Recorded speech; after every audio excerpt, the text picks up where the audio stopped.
Welcome to Beer and Business. You found the best podcast for entrepreneurs. We serve crafty business knowledge, comedy, and yes, beer. And now it's time for our hosts. If he were to pat you on the back, you'd list it on your resume. It's Jake Mullins. And his beer never gets warm. It just sits there, staying frosty, waiting for him. Mr. John Winnie. And if you spell his name in Scrabble, you automatically win. Ladies and gentlemen, it's Darren Flanagan.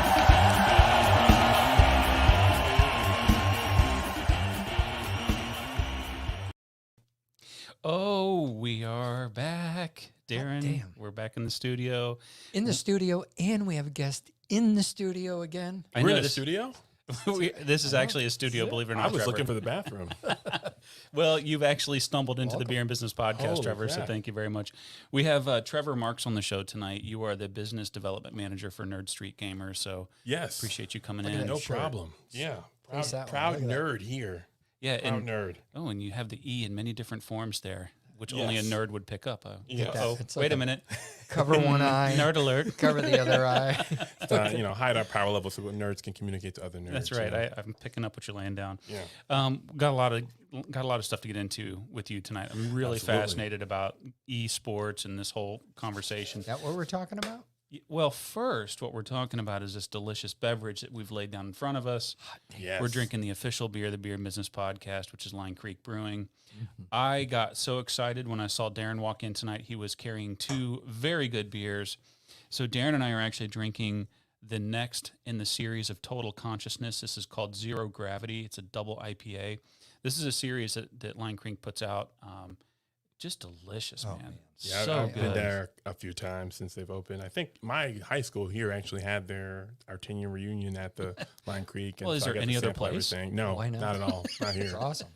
And then you're drinking one that's got the label of Lederhosen on it. Yeah, this is German lager, and I've been a big fan of lager since I got it. I'm still really basic when it comes to beer, but like I'm more on the lagers and the wheat beers.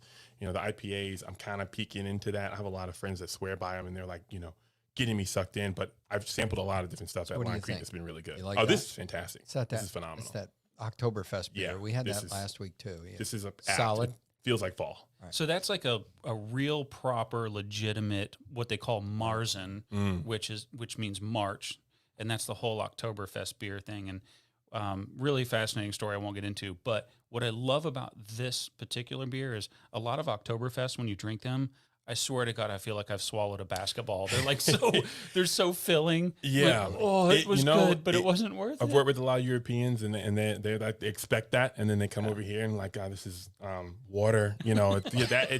It's tough when you have that beer, and it's like I didn't want to eat a meal and drink it at the same. I wanted to have something with my meal, not Right. to drink my meal. That's a really good one. We had that last week too, so I do plan on having a fest beer tonight as You know well. what I Oh, no, this almost is got there? fantastic. So they actually, Line Creek is in, they are in that fall mode. Yes. Oh boy. And when I was picking up the beer today, they're like, do you want the pumpkin beer? Oh, they have pumpkin beer? They have a Really? pumpkin beer. Oh, Mr. Winnie's getting a little I surprised. know. So, and I know how much we all love pumpkin beers. And I'm like, you know what? Let's go to the Oktoberfest again. Well, So, go not check out saying the it's brewery. bad, but yeah. Yeah, it's go check out the probably brewery yourself. It's a great place to go hang out. Or if you want to come meet Darren and I, come to the next business networking event. good. We'll apologize now. That's the reason you want to come. Wednesday, October 13th from 5 to 7. I can't think of a better place to network than over a beer at a brewery. I mean, seriously. Yeah, it's doesn't fantastic. that sound awesome, Great, Trevor? great ambiance, great place. Hell Like, yeah. I enjoy it. It just hits all the right markers. So come out and see us. You can register for the event at www.beer.business. It's free. We ask that you register. It's not required, but we really just want to know that if you are planning on coming, we want to make sure we have enough bar staff and the food truck's got enough food. So please register. Right. And the big thing is what you just said and what's on the banner is we've adjusted the hours Yes. because we listen to our listeners and the people, and they're like, hey, I can't get there until. So it's from 5 to 7. 5 to 7. This time. Yeah, so come out and see us. And if you can't make it out to see us, just go support the brewery or go to your local bottle shop or grocery store, pick some up. You do not want to miss out on this Total Consciousness before it's all sold out. It's a limited run. You Yeah, wanna the get limited some of runs that. hurt. I know, man. I'm still chasing the limited run of another beer that I can't find. It's like chasing a fairy tale or something. We've got connections. We could probably find it. If you guys can find this beer, I will pay a bounty for it. It's incredible. Awesome. Well, I hope it's a Line Creek beer. All right, so Trevor, I want to start with what the hell is esports? It's sports with an E in the front of it. Oh, and by the way, you guys spell it wrong. Yo. There was a lady on LinkedIn. I forget her name. I was so enraged when I saw it. She's like, "How?" You know, and she was a marketing executive, and she was like, you know, your LinkedIn feed is based on your industry and what's going on. So my LinkedIn feed is like half freight industry and half esports, because that's the industry I came out of before I went into esports. Freight to esports. Freight and esports. It's really weird, but I got to keep tabs on both. Okay. And she got a question, like, you know, how is you were supposed to spell esports? Is it E capital S? And all these people jumped in there like little E capital S, and I wanted to slap every single one of them. And it was funny because all of the endemic people from the esports community are like, it's like email. We've crossed the threshold. We had cellular phones, and then there were cell phones, cell-phone, and then it was cell phone, one word, and then it's all lowercase. It was electronic mail, and then it was capital E mail, and then it was and then lowercase e dash mail, and then it was just email, one word. So esports is the same way. It has all we did 10 years of entomological research in 1 year. I posted it wrong on the IG. On Instagram, it's okay, I did it wrong. But like it's kind of like, if I see you do that, I know you're not about this life. Show. It's okay. I'm done. And Darren has left the studio. So it is capital E. It's a proper noun. So it's like if it's not a proper noun. It's just a noun that is standing in for the competitive nature of sports. So like it's one word. It's just esports. Sports. And if it's the beginning of a sentence, it's capitalized, or if it's a part of a title, then it's capitalized. Otherwise, it's all lowercase. Okay. No hyphens. Thank God we've got that cleared up, man. It's weird, the stuff we get excited about, right? Thanks, folks. Well, it's funny. Man. I was doing the title to the show, folks, and you know, Trevor's like, "You're spelling it wrong." I'm like, "Well, I don't even know what the hell esports is." Yeah, please. I don't want to be associated with the podcast with E capital dash capital S. I would throw up. Are we actually going to talk about what esports is? Oh, I thought we were just clearing up. Now that we figured out what the word is, what the hell is it? So it's essentially is the competitive environment for video games, but for a particular subset of games. So you can break it down into different categories, but at its essence, it's competitive titles that were either born out of competitiveness because they were designed that way, or some of the biggest titles in the world were born out of competitive nature because the community designed them that way. And I can get more into that later, but it's the competitive scene for video games that are built and designed for competition, both from a viewership perspective and from a participant perspective. So can I stop you right there? Yes. Because I'm going to slow you down because, well, first, I'm much older than you. So I got to process. Yeah, and thank you very much. Older than Jake, so we got to go really slow. He's hammering both of us, man. We might need to tag team on him. He's a lot bigger than both of us. I know. We're done. A couple of old Irish guys. We're smoked. Yeah. So you said that games designed for it. So games have to be designed for esports? It's you can make competitive you can take any game and make it competitive. Right. But there are games that are designed or lean themselves to more competitiveness. And in the world of esports, the titles that are the biggest are the ones that have the most honed in, like, the nature of the game has been crafted and built and established to such a degree that it's competitive. And it's, in some regards, it was always competitive. So there was games that people play casually, and also like the head-to-head. Like, we can play Galaga together, you go and I go, and it's a score. But when we're playing Street Fighter together, it's a different environmental feel. It's kind of like you can go to the basketball court and have a 3-point shootout with your friends, or you can play one-on-one. Like playing one-on-one as a whole, if you start getting smacked, you're doing layups, you're dunking, you're doing all these different things. Like playing horse. Yeah. Can I just say something? I would never play basketball with you unless I was on your team. Then I might play basketball with you. And then he would bring you the water when you needed it on the sideline. He's the first guy ever to come into the studio and adjust the microphone up. So I'm you know, in the esports industry, you know, there's a reputation for the nerds being like, you know, this fat, out of shape, bloated white guy that doesn't jump and can't move. And, you know, I'm 6'3", 280 pounds, former football player in high school. I boxed from college till now. I still box recreationally. And so like we're getting more of like the rest of life into the industry. So yeah, And you I'm drive emblematic. a really nice bike too. Oh yeah, that That's a VTX sweet 1800 is ride, beautiful. man. Yes, I love it. Oh, you got a Honda. Yes, I yes. love my, the VTX my, 1800. My father's a Honda guy, and he's like, get a bike you want to ride, not a bike you want to look at. No offense to Harley guys. Shaft driven. Yes. Which I have a lot of respect Yes. for. It's like the Yes. Gold Wings. Yep. The Gold Wings are that. Yep, way, shaft too. drift, don't have to worry about it. Anyway, See, But, I know, yeah, I back- know my mechanics. Look at you. Yeah. Yes, yeah. he's a sir. gearhead too. I am Oh, totally. okay. Got it. Okay, we'll have to come on another time for talk cars. That's just talking over whiskey, man. Yeah, fantastic. I got a BMW E30 that we can do a whole episode about. But back to esports, e-gaming, the games that are the most competitive now are the ones that, I guess, most competitive is it's kind of like a false term. It doesn't really exist. There's nothing more competitive or less competitive than another one. It's more about the fan following, people that play the game, people that participate, people that want to play the game. So can I And slow you down and watch. ask a question? Yes. So are there different categories of games in esports? Because I'm seriously coming at this. I have never looked into esports. Right. So what are those categories? So, I mean, the categories right now are fighting games, and the fighting game community is its own subset, its own subgenre. And then you have first-person shooters, third-person shooters, although right now it's mostly first-person shooters. You have... There's two different categories for first and third. Yeah, it Okay. changes your it's interesting. It's kind of like telling a story from the first person perspective or the third person perspective. Like it's different the way you tell a story. So And when I'm you play sure it's the probably game- different skills too, right? No, it's somewhat similar skills. It's just the strategies you use in a first person shooter. Because in third person shooter, I can see who's in proximity to me, and a first person shooter, I can't. So it changes your strategy a little bit. Call of Gotcha. Duty. Call of Duty is is first person. first person. Gears of War is third person. Okay. So Gears of War strategy is different from Call of Duty. The games also play very differently, but the perspective changes the feel of the game in the same way that a cinematographer like Skyfall is very different from the Bourne series, right? Because of the way the cinematographer chose to shoot it, Right. and it's a different, evoking a different feeling. So playing a first person shooter is a different experience than playing a third person shooter. And then, So you have that, and then like you were saying, what's the other one that you said? It's fighting before? games, Fighting and games, such shooters. as is Super Smash Brothers That is considered a fighting funny game? story. That is funny as hell. Or are we Super- talking about like Tekken?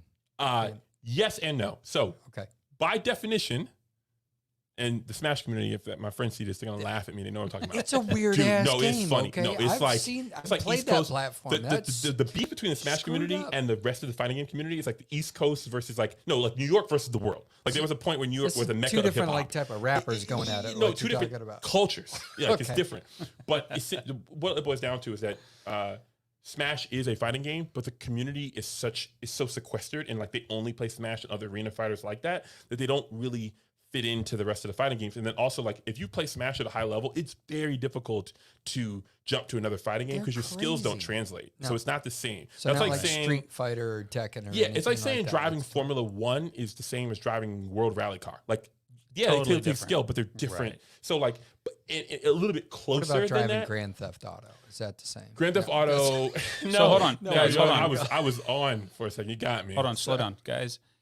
I want to make sure that everybody knows there is a place we're going with this in terms of There is. business. Right. We're working on it. This is an enormous industry, and it's growing Yes. at a rapid pace. So I want you to stick with us as we're sitting here learning about this real time because, And we're trying quite to- frankly, I think I might want to put some money in this. Oh yeah, investment is. This is big like right a now. billion-dollar industry already, right? It is This year. bigger than billion. It depends on how you add it up. This year, projected revenue for just- esports is $1 billion, and then projected revenue. When I mentioned it to you earlier, I said next year it's projected at $1.8 billion in revenue, and you're like, no, it's probably going to be more. It's probably going to be more because Holy the That's growth insanity. is exponential, So right? So we'll it's get not there. It's not linear. It's x squared. Right. Okay, so I wanted to get that out of the way Okay. because we're going somewhere with this. This is an enormous Right. business. So we've got Fighting Fighting right, games, shooters, shooters, and then and then you have strategy games, which are and that would be League like of Legends.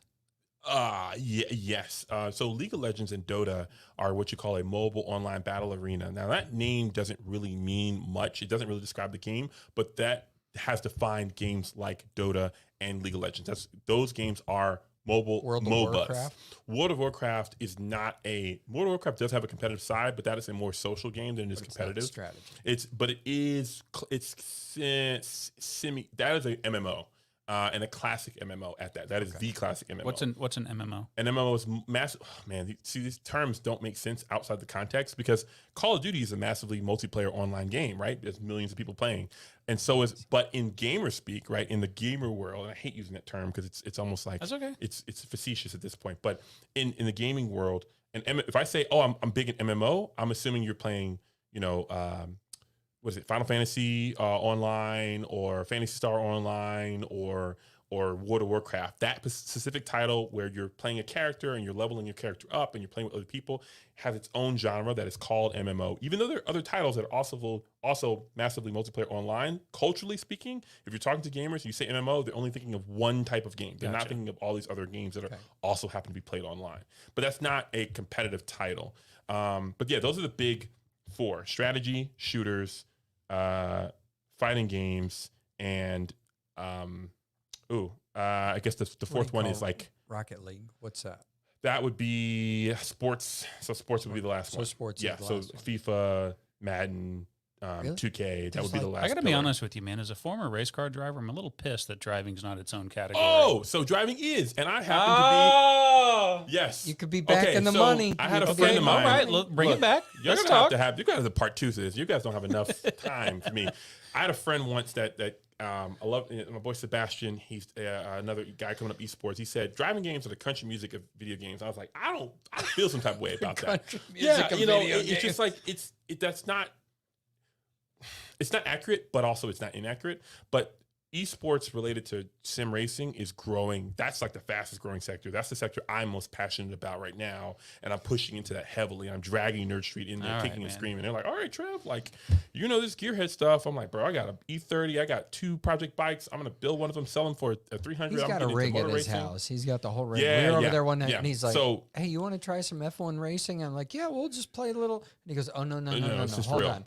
He pulls out the whole. He's got This past Olympics, Sony was registered with, I want to say FIA, but you could compete on the Olympics on Gran Turismo Sport on your PS4 this year, So that's this an past year at the esport. Olympics. Gran Turismo Yes. is a Gran esport Turismo now. is it's been an esport for about 10 years now. And they've actually they've done projects in the past where they take gamers, put them in a lobby, basically have a leaderboard, you compete, and then at the end you win a chance to compete. Like 8 people get to compete in person and an actual like 350Z. They partner with Nissan, and then at the end of that, the winner gets a contract or gets the option to get to a contract to get a professional driving job. And like some of those guys are still racing and competing and contributing to this Absolutely. day. And they've been doing that from like 2010 Wow. to like 2017, 2018. The last time that they've done it all the way through. And I think that's the automotive industry and the motorsport industry is just now catching on to like, oh, we can market in esports the same way we market at the actual races. They did that So- in Black Panther.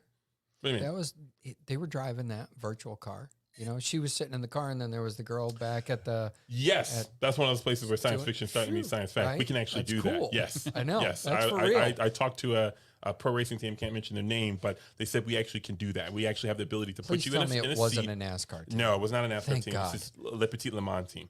You said racing, not Real racing. Hey, look, not putting a Budweiser in your lap Look, and hanging your hand look. out the window. Mark my words, NASCAR is going to be one of the fastest growing motorsports because it's more inciting to watch because you don't have as many passes in Formula One. It's like once you get that, there's not as many position changes, especially some of these track like Monaco. Like, you can't pass Monaco GP. Like you qualify, that's your position unless somebody messes a mistake. You can't pass on Monaco. What are you doing? Like you're Just insane. Bump them gently, and they'll move out of your way. No, at Monaco. NASCAR allows for more passing, and the cars can take more contact, more damage. IndyCar, the Music City Grand Prix, the guy that won the race had his car like go up in the air and come down after contact, and that same car passed the finish line. If that was a Formula One car, he'd been done for the day. They're delicate vehicles, so I think can NASCAR's got some. So can I interject here because Yes. I want to make a point about this. I think Big this is F1 really fan. No, I am a big F1. I'm a big racing fan, except NASCAR. Right. Because it's NASCAR. Yeah. But a really important point here is, so when I used to race, I would go to racetracks that I haven't raced at before, and I would spend time on the sim. Right. And I would show up at a track that I've never raced and slay. Yeah. Because you're prepared. Because they're so real. Right. Slay. It was incredible. Right. What There's does actually slay mean? That means I would whoop ass. Oh, I thought you meant like. No. I would do really, when really well. I thought that was a sim term. Like No. got in the sleigh.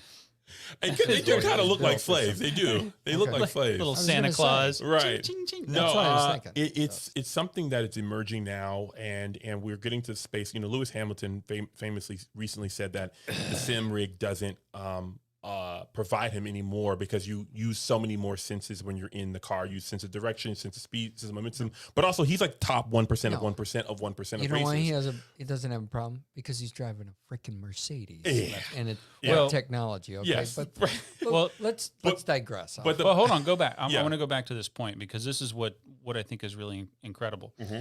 So there was so much realism in these sims, like in a track, right? Right. There are certain parts of the track where maybe the asphalt's older Right. and the grip isn't as good. Right. And it would translate Yeah. in the simulator. Well, they So I laser would- scan the tracks. Yeah, and I would go out and I'd drive in certain lines where I wasn't able to take the speed. I'd try my car. It's like, well, I feel like I could go faster, and I'd push a little harder. It's like, oh shit. Yeah, Like, yeah.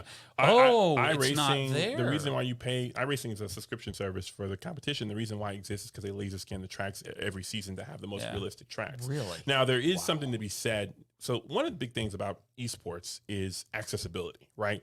Because you know, in my opinion, it's in some ways it's harder to become a professional esports athlete than it is to become a traditional athlete because your pool is. So let's say the three of us are competing for a down lineman spot for Georgia Southern, where I went to college. Talking You about guys football can't. Yeah, for you the- guys don't have the size and strength to even if you were as Thanks, Trevor. peak. Jesus Oh, Christ. just to be honest, I'm 6'3", 280. Like He said down eh, lineman. He eh, didn't say we couldn't play. I could Yeah, play but the ragdoll. wide But receiver. I'm saying, if we were competing for the same spot, we were competing for a slot on the He's got football me on team. there. I got you beat in almost every I'm position dropping back. except DBs. Like you probably make better I DBs could and be- safeties than me. I could play right? cornerback. But be floating free safety out there. man, but then you got to like running backs are my size, so I you know. got to hit me I- like every time. Below the waist. Make sure it's You gotta- right at unless I'd the be a Darren really Sharper. good water Yeah. boy. Right. But Be when really it comes good to at that. sports, your physicality matters so much into whether or not you can compete. In esports, it's just can you You have know, the that's mechanics to actually play? a really good point. So man.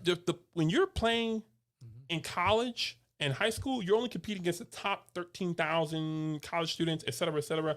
In esports, you're competing against millions. So when you get to the top 1%, you're 1% of like population of like 30 million people that play that game. Versus and like every one of them potentially could be good. And with sim racing in particular, there is not a cost of entry, but also like if you jump into a sim rig for the first time and play Assetto Corsa or play iRacing, it's tough. I can do it because I've been racing games all my life and I'm new to it. But there's a new place that opened up here in Atlanta, up in Duluth, called Torque Motorsports, and it's a full sim rig facility. They got like 15 rigs, they got motion controls, they got the nice wheels.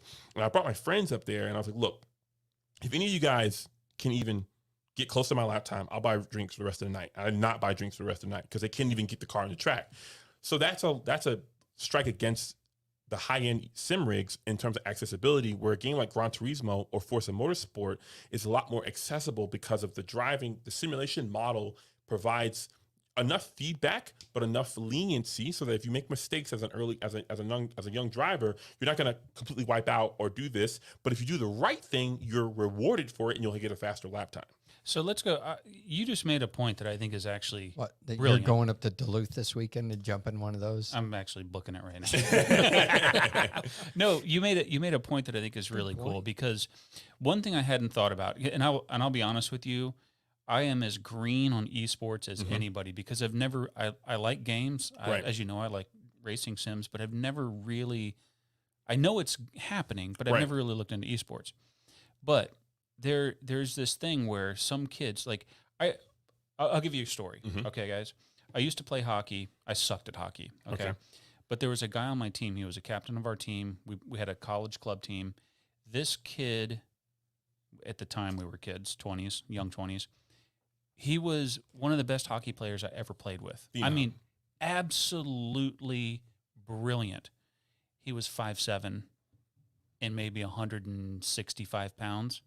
He's never making it. He's not even making it to the ECHL, much less the NHL. Yeah. But one of the most brilliant, talented, natural hockey players I've ever played with. And unfortunately, that guy worked his life honing that craft and becoming this incredible hockey player, and he's never going to make it. Right.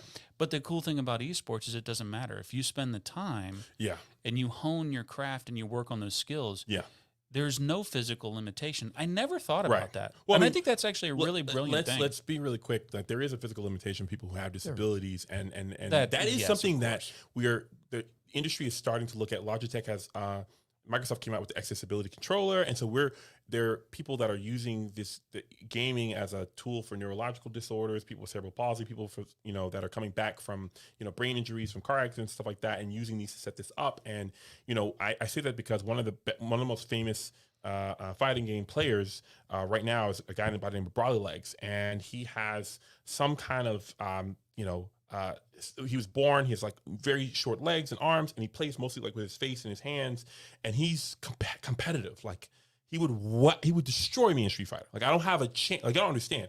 I don't have a chance of getting a set off of him. He would beat me before I even figured out how to start the game. Yeah, you wouldn't know what's going on. And I played fighting games. Start yet? I played fighting games. I know. I've seen him play. I have zero chance. If I hit him 4 times, I'd be proud of myself. You know what I'm saying? Like, he's very talented. And he's been a bit of an evangelist in that space. But the point is that it's a lot more accessible than a lot of other sports, but there is still some hurdles. Right? I got you. That's a good point, too. Right. But my broader, and that's actually really cool, and I love that that's happening. Mm-hmm. But my broader point is, you're short, you're daring. Right. You're not making the pro football team, but you could be a pro gamer. We all have an equal chance from a gaming perspective. We don't have all equal chance from a sports perspective. Have you met Darren? That's been... He might be able to beat Mike Tyson. Yeah. I like to play games, Darren. It's funny. We were talking. I was, Mike Tyson didn't even know he was in Street Fighter for the longest time. So Street Fighter has a character, a boxer. His name is Balrog. And they have a villain named M. Bison. And then they have another character. Oh, my God. I'm blanking on Vega, right? Those characters' names swapped. So the boxer was named M. Bison. And the evil guy was named Balrog. And I think Vega... No, I figured there's a name swap. But M. Bison, Mike Tyson's team reached out to Capcom, like, hey, you can't, we should probably get too comments close right now from the community. It's like, no, and we're going to Mike Tyson just admitted last year on his podcast, like, he didn't admit, somebody revealed to him, like, this character's based off you. He's like, I had no idea. What are you talking about? It's like, Street Fighter, the biggest fighting game in the world. Like, they had a character named after you for 25 years. What was it? 25 His name years? was M. Bison. His finishing move was he would bite your ear off. Yeah, and he's like, I didn't know what you're talking about. It looks just like him, and they ended up having to switch the name over, and because of that, but it's funny that, like, they had to switch the name over because it was an homage to him, and he didn't even know. It was his legal team that handled that. Oh gosh. So, what's the matter, Darren? I've got a serious question, but I'm still laughing. Yeah, go ahead. You know how many times Mike Tyson calls in to be on the show or just talk? Too many. Too many. It's way too many. He's wonderful. I would love to have Mike in the studio one day. Mike, maybe if you want to come in, open invite to the Beer Business Podcast. Come on, be on our podcast. Are you going somewhere, Darren? Yeah, you're talking about leveling the playing field. Yes. Okay. All right. And so everybody can be involved. But here's the thing. What's a healthy amount of time being on video games versus unhealthy? Right. And how do you recognize the difference of healthy and unhealthy? Right. So that is I would say a newer conversation that's happening. You got like Gamer Doc, you got like a lot of mental health advocates in the area. I see the articles like in the esports industry, we read these articles about like, different governing bodies for mental health saying like, okay, gaming addiction is a thing and it's defined by this. And then somebody else is, going over the data, poring over it and saying yes or no. I'm not an expert in that space, but I do read probably more information than anybody else here in this room about that. The data is, it's like a drug. It is a drug. Right. It gives you the same dopamine release that drugs, illegal drugs, quote unquote, Right. give you. Right. And so you see those kids walking around. Right. But let's go back. Let's answer these first two Yeah. questions before we go on to that Mhm. part. Yeah, so it's essentially there's a balance between, at the basis point, there's a balance between how you're gaming and when and with who. In the same way you drink, like we're drinking. This is an extraordinarily addictive substance. need another one? Destroys life. Yes, I do. I will take another one. Right. Speaking of Right, addiction, speaking of which- can I have another one? Right, but like I can have a liquor bar in my house, and I do, and I'm never going to drink myself into submission because it's just not something that affects me that way. And Right. I also am a very social drinker. I drink with friends. I drink over, events. Now, if somebody's drinking by themselves or drinking extensively at one point in time, that becomes an issue. Same thing with gaming. If you are, and I'm abbreviating, right? I don't want to say it, but there's a difference between, if you had a young daughter and she's 12 years old and she's on Roblox or on Minecraft and she's cutting up with her friends and she's constantly calling in the room, Daddy, look what I made, look what my friends made. That's very healthy, But if she's like shutting her door, she's not communicating with the rest of the people, she's using it for escapism excessively. I mean, it's kind of like, it's one thing if your kid is, let's say avid reading, they're in the reading club versus they don't want to talk to the family, just want to sit and read their book like years and years on end. Like, are they avid reader? And I say this because I used to get written up in math class for reading book. I was a voracious reader growing up. And so there's a balance between escapism and this is fun and fair play. Mm-hmm. And I think parents are kind of learning like, okay, we got to give the kids some space. And then, my mom would let me play to some degree. And then like I would get kicked out of the house. I was a country boy. Like go chase tadpoles, go scrape your knee, go. We used to hunt, pantomime hunting deer and tracking animals in the woods and stuff like that. So it's a balance of when and where, and there's a social aspect that's very healthy. Freaking pours like you. Yeah. Like perfectly? Is that what you mean? Jeez. I had somebody tell me this is actually the right way to pour, and I was like, Thank you very much. Thank you. I don't. When we had Jake on. Straight from Germany. Yes. But anyway, so what you're saying is, as long as twin there's- powers activate. Shut up, Darren. as long as Gearheads unite.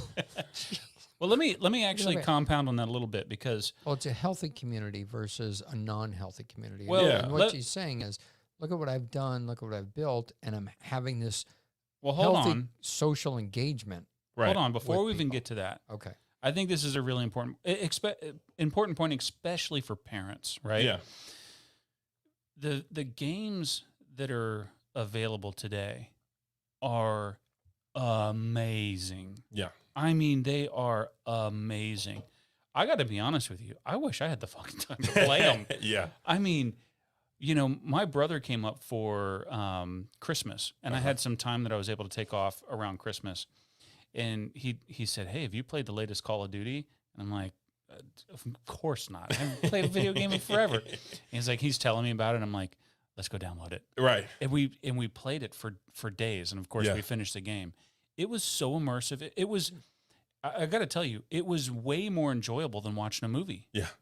Yeah. And you were telling us before the show that the video game industry, taking esports aside, Right. the video game industry is larger than music and movies and all. Yeah. So combined. the video game industry is massive. It is I mean, huge. Grand Theft Auto 5, came out like 6 or 7 years ago, and they did $1 billion one day sales. I mean, Grand 1 week Theft sales. Auto 5. $1 billion.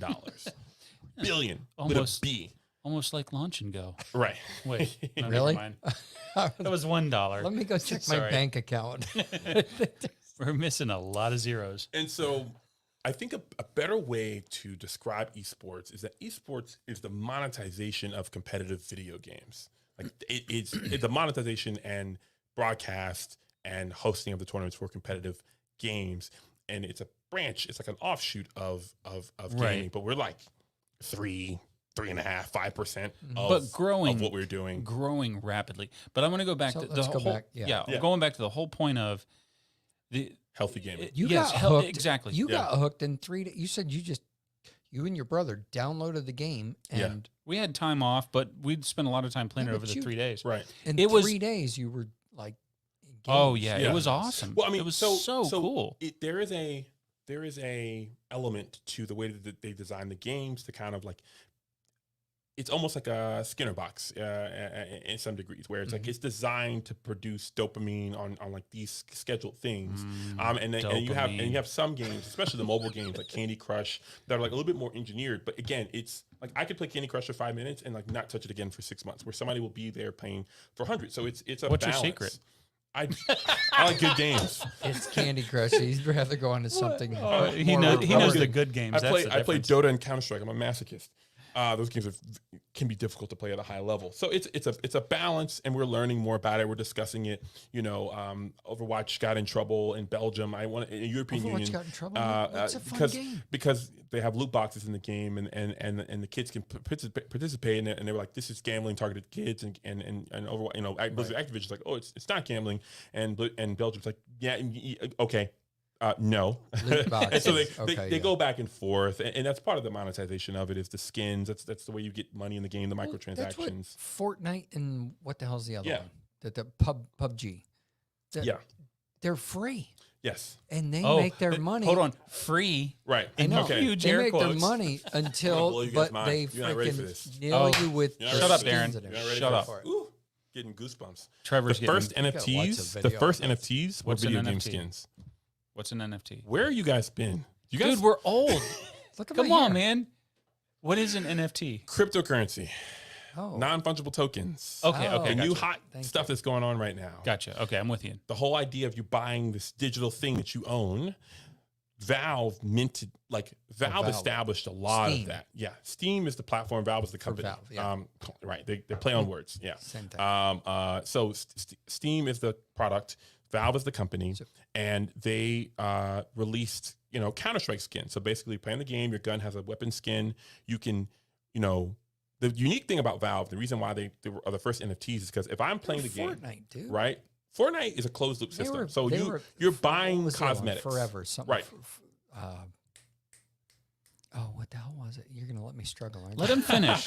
I was going to say you're buying cosmetics. After you Yeah, make a point. So you're buying cosmetics for your character, and some people don't understand it. And it's like I've been in Counter-Strike games where somebody had like a AK-47 that had like a certain texture on it. Right? There's certain skins that have like a randomized element to them. So like most of the skins are mostly orange, and the really, really rare ones are really blue. It's called fade. And so like a really blue, like almost 98% blue AK is like $500. And when it's totally orange, it'd be $50. So that's like the difference. Like differential. real dollars. No, real dollars. And here's People Yeah, pay I'm- $450 just to have a light blue faded the skin highest, on the there. most expensive skin I ever sold was like $62,000. What in the hell are you talking Okay, about? so like it's, I'm man, I need to esports check. Had a again. pucker. So to bring it down to a way you guys can understand, Yeah, please. you play games, you get items in the game. In most games like Call of Duty and Fortnite, when you pay money, you get those items. They're just on your account. Valve lets you trade those items with other people for money, for real money. For real. So let's say I open a box and I get a skin, and it's this Oktoberfest skin, and it's worth $50, and I have it in my account, and I keep it up for a year, and I don't touch it, and then a year later, I paid $2 for the loot box that opened it and 99 cents for the key. So I'm in $385, right? And the skin is now on the market. Other people are selling for $100. I can sell my key. I can sell my skin to someone else, and they will give me That actual is so 100 real smart. dollars. Yeah, it's brilliant.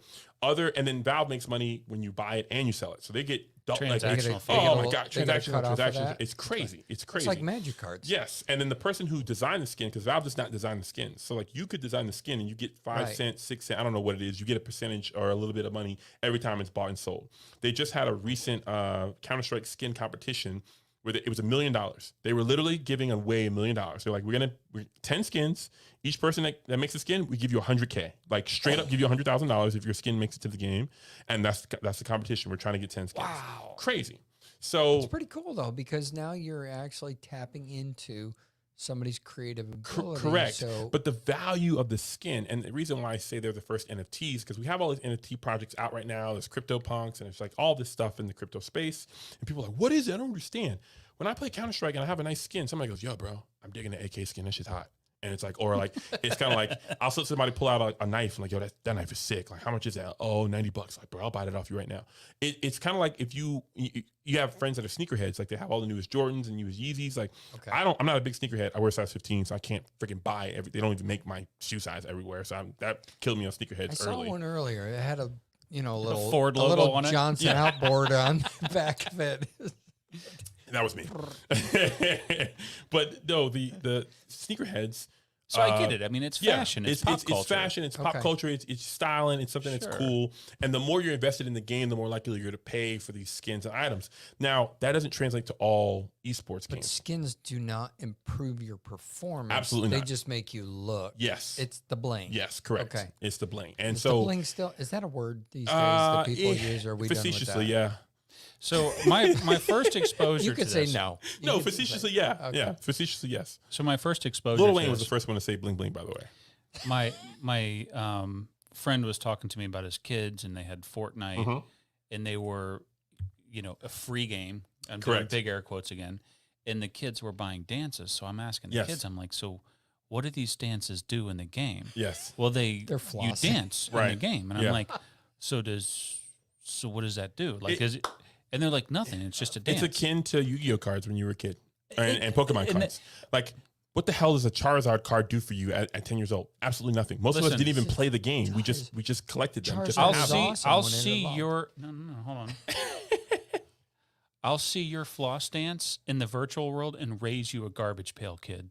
Thank you very much. Yeah, yeah. I mean, I'm just saying, or bro. Beanie Baby. I'm just saying, like, I think we had it figured out. Yeah, no, absolutely. But it's the same thing. It's playground economy. You don't want to be left out. Your friends are doing the dance. You want to dance. Yeah, it's a bit FOMO, and it's a bit like it is something interesting. It's a form of expression. I get that. Epic is a big player in the market because of Fortnite, which they made offhanded. They make over $300 million a month on that game. It's crazy, and they've got their own. They got their earn the stripes because some of their dances, cultural appropriation. You got the gosh, I can't remember the name of the dance. I'm really mad about that right now. There's a dance. It's kind of like this, and they called it the Swipe It dance. I'm like, that's not the name of the dance. And it's a different artist, his own music. You took the music off. You named it the Swipe It dance. Put some other corny ass music. So now some 10-year-old kid sees that and thinks that. Could you imagine? It's kind of like the Charleston dance from the Fresh Prince. If you took the music away and called it like the Happy Dance, you'd be like, what? But bro, that's from the Fresh Prince. Like Carlton, it's his. Yeah, it's a variation of Charleston, but it's the Carlton. It's his dance, and they actually got sued and had Alfonso Ribeiro got into that, and like you can't put the name. We just in took there NWA Cop Killer and just stripped out all the lyrics and just ran the and it's like put the bass line in fuck there. The police with like none of the context around it. And all the kids are like boom, chicka boom, boom, boom, and it's like, what are you listening to? But I don't know. It's on Fortnite. To their credit, they're trying to stay culturally relevant. They're trying to take dances and bring them to the game because the kids are doing these on TikTok and they're participating in it. So that's the cool part. It's a balance. So when we were talking about that earlier, and this was the thing that we were talking about, it's like playing video games. All you're doing is you're sitting your ass down. Right. You're not doing anything except sitting and playing a game. You're not getting outside. You're not getting fresh air. So the relevant part is where you related it to. Here's how we get their asses up off the couch and do some exercise. Yes. They could do the TikTok dance of some of these things. So how does that translate? Esports is at a point now where professional teams are starting to hire dietitians, they hire physical therapists, and be like, these kids are performing at a high level. It's a lot of cerebral work, and I don't know if you've ever done a lot of brain work. It makes you tired. They're going into atrophy. But I mean, certain companies excluded. You obviously know that, right? But like essentially, let's cut that out. Darren, what does cerebral mean? Just forget it. A what? A what? I love Cheerios. God, there's. What does atrophy mean? I have no idea what atrophy is. But atrophy. I have a lot of trophies at home. No, bro. So I got all my esports trophies lined up. Esports trophies. You need to come on the show more often. Absolutely, I'm down. Check out my avatar. I got everything. All right. The technology, not the technology, the study of esports players, and essentially what happens is the more your body's in shape, the better your brain performs. Absolutely, 100%. So now, this idea of letting these players come in and practice 15 hours a day, and you're just grinding the game, or like you're playing the game that you're pro in for 10 hours, and then you're playing other games that you're not pro in for 5 hours. Like your eyes need to have rest, and so they're getting into this. Like you can't play this pro game and then like play games casual. Like you need to have a break, and some of the streamers are like, starting to break away from like, used to have like 24-hour marathons for charity, which is cool to do once in a while. We've all done it for like rock concerts. Yeah, we've all done it.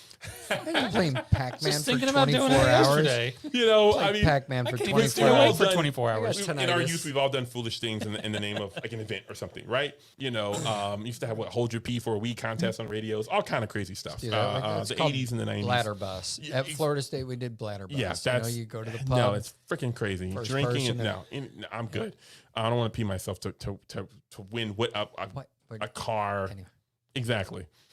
So, but those type of competitions have always existed, but the gaming community is starting to say like, okay, well, what's balanced? What's how much should we be gaming? Sure. And how much you have to invest in your health. And so now you have a lot of streamers that are, promoting their fitness and like showing their workouts and like, and they're getting, there's Pasha Biceps. He used to play for Fnatic, and he's got like 20-inch body. Huge. He's like a bodybuilder, and like some of these biceps are almost as big as yours. I'm not quite 20. I'm like 18 or something like that. Not that I measure. Just keep working. You'll be like me soon. Hopefully, I'm gonna get there. But the good. health component is becoming in as a factor of like what is actually going to make you competitive. Now, do you think those gamers that you're talking about have enough impact? Yes. Yeah, He's shaking his head. Yes. I wouldn't say it depends, because there's a difference between an influencer that's a pro and an influencer that's just an influencer. Like you have an influencer who's going to impact that younger generation. Correct. Is be like, we're seeing the beginning stages of that. So like the Overwatch League talks about the health and nutrition of their players.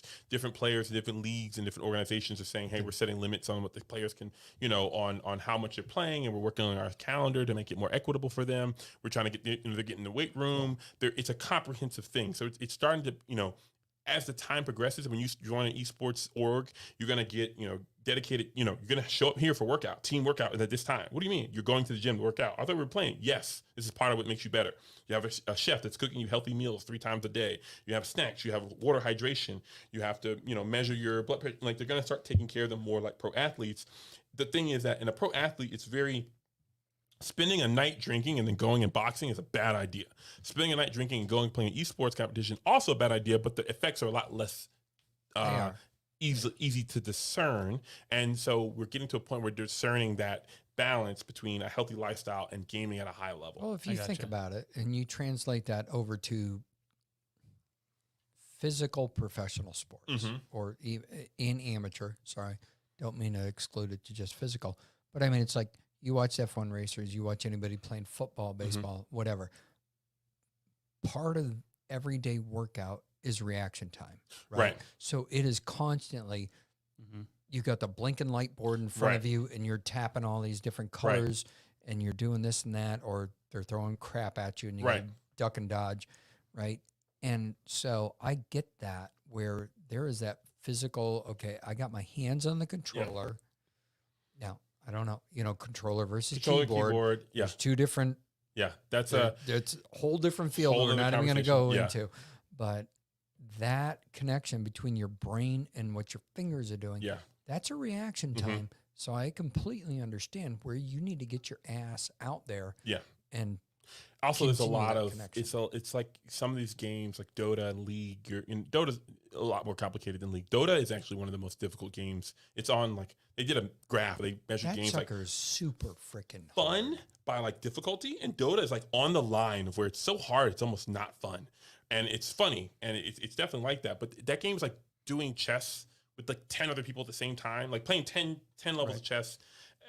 At the same time, 3D chess with 10 different people on 3D and you have to coordinate, and you're playing basketball at the same time. Like it's and then they throw calculus on top of it. And there's I've never even heard of it. There's no way to like some of these games. It's hard. Like I had a friend that was like, you can't compare Counter-Strike to anything, and I sat there. I was like, oh wow, there's no sport. There's no way for me to package this up and balance it in a way. The strategy required to be good at this game and like dilute it in a simple format, because there's nothing else like it that humans participate in general. Right. Like, it's not like golf, it's not like squash, it's not like Formula One, it's not like, laser tag. It's its own thing with its own set of strategies and rules that go into it. It's like laser tag with the dragons, but without the dragons, and then you bring in these samurai warriors that don't actually do anything. With this over the top, and then there's a pizza delivery driver, and then it's like, none of that actually mattered. We're going to get to the game now. Yes. So, but it's also in the game, but it doesn't matter. Like, yes, that's accurate. So one of the things I want to talk about, because I really want to talk about the business of esports, right? Mm-hmm. We talked about NASCAR earlier. Yes. Okay. So when the pandemic hit, yes, NASCAR was wildly affected. Okay. Yes. A lot of races got canceled. They didn't know what to do, blah, blah, blah. That was fun. NASCAR drivers started doing esports, and the ratings for the esports events dwarfed the actual physical racing that they do. Yes. By like exponential numbers. I was shocked at that. They had 350,000 people for some of their broadcasts on Twitch, which is like, now this is another thing in esports, because Twitch gives you the actual numbers. And no offense to Nielsen, but Nielsen is a projection. No. Oh, right? yeah. So you told Twitch us is the we need to be on Twitch. Actual number, like this many people watch this broadcast. Like, if you click and watch for 5 minutes, they know that you watch for 5 minutes. And they're not going to lie and say, oh, you watched for an hour. There's no cheating. Either your stuff is good or it's not, right? Mm-hmm. And so by broadcast TV numbers, 350,000 is not a lot. By Twitch numbers, that's massive. That's huge. That's one of the biggest broadcasts of the year. But can I stop you there? Yeah. So I'm going somewhere with this, right? The actual eyeballs. Yeah. The total eyeballs watching the virtual races was more than the eyeballs watching. That would physically be there. Physically and TV. Yeah. Combined exponentially. It was insanity. Like, there was way more people tuning in. They were like, I don't want to watch NASCAR. Ooh, but I'll watch them play a NASCAR game. So what they did a balance because NASCAR fans actually, that's evidence of how strong their brand is. Their brand is strong. NASCAR is a strong brand. Very good, very solid relation. It's a good, people care about it, right? And so that was a reflection of that. Number one. Number two, they did invite personalities to. Now, I could be wrong. I mean, mixing things up. Formula One did the not Australian GP, which Australian GP got canceled because of COVID. They did the hashtag not Australian GP, which was the same damn race, but virtually. But they invited, Yeah, they Jake invited the couldn't get his racers. refund on his plane tickets. But let me slow you down just a minute, because I want to. There's a really important point that I'm making here. Yes. Okay, and that is that there was an enormous audience watching these people race online. Correct. Okay. I don't know if you've ever been to a NASCAR race. I've not actually. But your average infield NASCAR camper is not watching these guys play on Twitch, or they're not watching them on YouTube or wherever these events were being hosted. So my point is, there's two points to this. Number one, the audience was bigger online watching the virtual. Yes. Number two, it opened up a market that did not exist. Correct. So there were people watching this that have no. I mean, people are like, I have no interest at all in watching a NASCAR race, but I have interest in watching people race NASCAR virtually. Right. So doesn't make a damn bit of sense to me. There's three elements to that, right? But it's true. The first element is that accessibility, because my generation and generation beneath me, we're cord cutters. I don't know anybody with a cable subscription. I watch NBA on Twitter via updates and highlight reels. You know what I'm saying? That's how I keep up most of the games. So you're putting it on Twitch, you're putting it in front of the next generation people that are watching content. Number one. Number two, some of these races they got other racing influencers, people that play racing games and are on YouTube and on Twitch constantly to join in and race against the other pros. And so now it's an event. And so now you have way more many fans that I don't care about NASCAR so much, but I watch this guy that plays NASCAR games because he's really fun. And he may have a following of 50, 100, 250,000 people on YouTube. And a percentage of that will go watch the actual broadcast because he's playing. And then the third element is that some of the people that were in the pit did matriculate out. So it's I don't know what Twitch is, but I want to watch Kyle Larson play, so I'm gonna go watch him race. So it's those three elements that really be cool is if you can get both sides. Like if you took Nerd Street Gamers, Right. and you got NASCAR. Yeah. And you said, we're going to take a car, Put it on the track. put it on the track, and we're going to take, everybody's got to qualify up to this race, Yes. all of our gamers, and we're going to have one gamer who qualified, won this whole thing, and they're going to drive that car in today's race. I would love And to if see you that. did that, I would love to see that. when we NASCAR is probably not. I just said it though. I just said NASCAR it. is- So when you're when Nerd Street goes, fuck, we want that Hey, idea. I want that. Because I'm Dude, pushing for develop motorsport. it. Let's go. The thing of the problem with NASCAR is like that's like the. I'm not saying it's. That would be so cool. It's hard though. I know it's Well, No, it's yeah, but you no, could do no, it. no. You could do No, it Friday it's- night. You could do the I'm much Saturday. You could do like the Saturday truck races. that NASCAR they is do. very difficult. Controlling a car to 190, 100. The speeds are so Doesn't matter. high. If you Like, laser the well, let me- track, and you I would bring- rather put Yeah, somebody but in it a would be GT3 fun, car though. Hold on, on. slow I'd down. rather put somebody on GT3 car on Road Atlanta every day of the week instead of Yeah, putting like- on an oval ring okay, NASCAR. so hold on, It's slow down. so That's Slow top down, guys. level, but bring Easy. it down to a lower Right. level and start Easy. there. Yeah. We're losing But- everybody bring here, it up. guys. Yes. Hold on, slow down. I'm So trying to Darren- make money for him. Slow down, dude. Trying We, to get him we have an promoted. audience right now, okay? Slow down. I But actually, no, but I like Darren, where your head's at. Darren and I were talking about this earlier. Yes. I actually think the future of esports, especially given what you were talking about earlier, Correct. where there's this big focus on health, I actually think the focus or the future of esports is going to be three-dimensional, meaning that a competition is some sort of physical obstacle course, and that becomes part of a qualifying for a gaming event. And it's more than just the screen. There's actually this physical interaction where people can Right. bring the actual world Yeah. into an experience.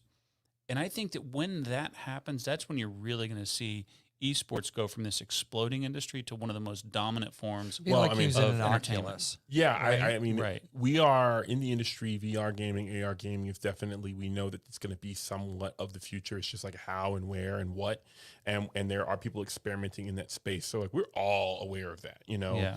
And nurture Even gamers, even if it's not technology related, even Correct. if it's like just an obstacle course, Correct. or whatever that case might be, like some way to bring more than just their reaction time and their Yes. ability to play the game, but there's like a bigger team element to it or something like that where you're taking parts of the physical world and adding it to the game. That's where I think that this could really become a much more mainstream form of entertainment. They could get. You that could is start a- by getting them just to stand up, Well, and that's now then the blood flow would actually go to the Yeah, legs. I'm not and the trying to feet. lose, so I'm going to sit down. That is a decisive conversation because what that is missing is that the esports industry in and of itself, like in its endemic nature, is of value to the people that participate in it to an immense amount. And it's almost like saying, like, if hip hop incorporated more family values, it would blow up. Like, no, we're rapping about what our life is about. Here's what Jake's getting. But at. The simple fact is, but the big hip hop artists that have crossed over have made songs that are more family friendly or more like pop stars and things like that. who expected a rap and country ever combined together? I mean, what? After An openly gay after- rapper rapping with a country music star? Never in a million years on my bingo card. Aerosmith and Run they're blowing up. DMC back in the 80s. Correct. And it should have just Linkin ended Park there. and Jay-Z in the 90s, and that was fucking cool. crazy. That was I'd freaking never expected awesome. that. I wish I was old enough to have gone Both to the of them tour. were amazing. Crazy. So- But it's a conversation of like culture and like what's the overlap, where's the mainstream, because I've heard that rhetoric before where it's like, oh, if esports did X, it would cross over to the mainstream. And it's like, when the mainstream catches on to what makes esports the hot, sexy stuff, then it will be more mainstream. But I'm not saying that because I'm not saying that's not true, because we don't know. I get the- it's growing well, so fast. yeah. Like, I honestly think the Olympic decathlon is outdated by a long term. Nobody watches it. It's not as important as like the 100-meter dash, 100-meter sprint. The Well, let me decathlon should be actually- a Jenner variety. there, Hold on, who's hold on on. the Wheaties box, would slow down, disagree with everybody. you. Slow Right. No, down. I do have a question. Hold on. Back to you. I want to go back to this point you're making. Yeah. I actually believe that if you included more of a physical element, I actually think the biggest growth engine is going to be within the community. Because let me put it this way. Your influencers, the people that you take that guy that's really good at World of Warcraft. Right. If you said, hey, we're going to subject him to some other challengers We or would some watch. other We'd challenges, watch. people be like, Yeah. oh, we're going to yeah. see if he can like do something other than play World of Warcraft, all of a sudden now your community is like, oh, yeah, I'm into that. And then also, I think it opens up this other audience where it's like, I'm not sure that I'd watch somebody play a video game, but if it was like this and the video game, like, oh, now I'm a little. I think it opens up a lot. I think it can open up a lot, but I think it's kind of like NFTs, right? Like people ask me like, what is this NFTs and what does it mean? And like, maybe we can tie NFTs to a physical thing. I was like, NFTs have to exist in their own space and have value there. When you start tying things to it to draw a bridge, you're devaluing what it is. Sorry, you're not devaluing. You have to find value in what it is by itself before you can attach anything to it and get any higher value. And I think it's a little bit of meritocracy in terms of the brand growing. It's a little bit of people understanding more. Like if I showed you a match of Dota, you wouldn't know what's going on. And I'm watching pros do crazy, like, Dame Lillard, buzzer beater, 40 feet, 42 feet. Like I'm seeing stuff like that happen all the time. But if you don't understand the game, you can't comprehend why that's a crazy feat. So it's a balance. And I'm excited to see where things will go. I will say that motorsport in particular is very unique because it's the only esport where you can translate from I'm just playing the game to I'm a professional in another sport. Playing Madden doesn't make you better at football. No. Playing MLB The Show doesn't make you better at baseball. Playing 2K doesn't make you better at basketball. Turning crazy lap times in a sim rig, if you're getting up to Hamilton's time in a Formula One rig, I'm not saying you're as good as Hamilton, but if you can get within 3 or 4 seconds of him, you're damn good at judging distance and braking. You actually, as I said before, I sat down on Jake's rig. He put me on that thing. And there's actual, you're getting actual feedback from the road. So it's like I'm going into a turn and all of a sudden the steering wheel is going the other way. Right. And it's not like a little controller that's just shaking at me. It's like, oh shit, I've got to now. Little oversteer. It's the oversteer. Hit the brake pedal. Oh crap, I hit it too much. And now I can feel the bumping coming across. There's a whole different venue there with that in terms type of information being that's transferred physical. to you. Now, like you said, you feel like you're actually in the damn car. Right.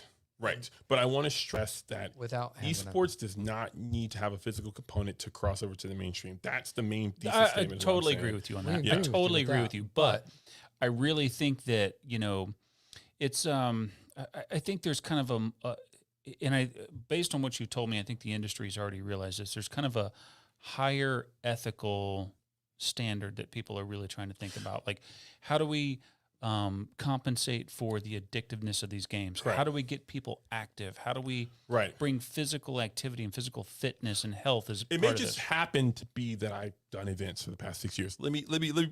I may have. We want to get to that next part. So that's the question. So my career, I came in through DreamHack, and DreamHack's the largest video game festival in the world, and they add a physical element to the show every time. So it's a part of going out and going to the events. Nerd Street's thesis statement is democratizing esports and making it more accessible. But what's the key point? Bringing people together in a physical space to game together, and also making it equal. So you don't have to spend $3,500 on your rig. You can come in and pay $5-6 an hour at Nerd Street, and you can sit down on a $3,000 rig that you probably can't afford and still game at the same level as somebody else who can afford to have that. So it's a more egalitarian. You have two different sectors on your gaming part, right?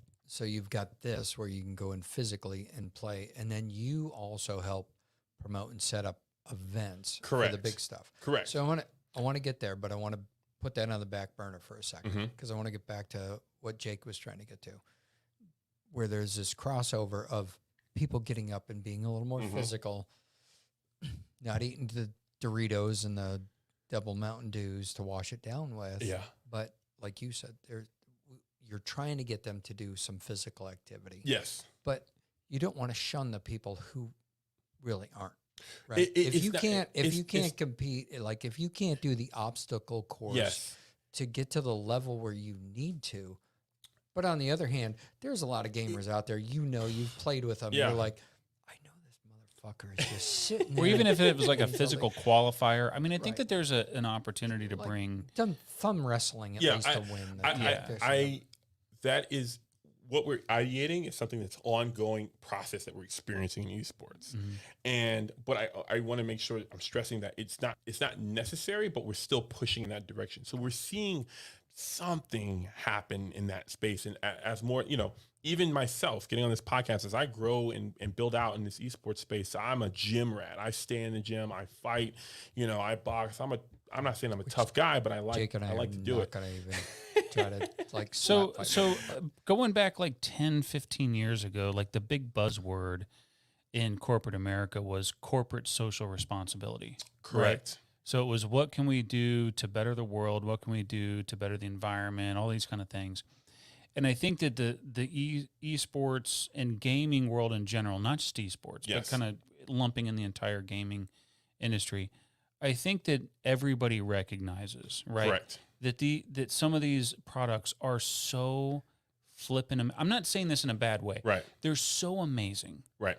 That they can become addictive. They can become negative. They can take somebody that should be out, walking and exercising and just spending way too much time on a couch, right, playing a game.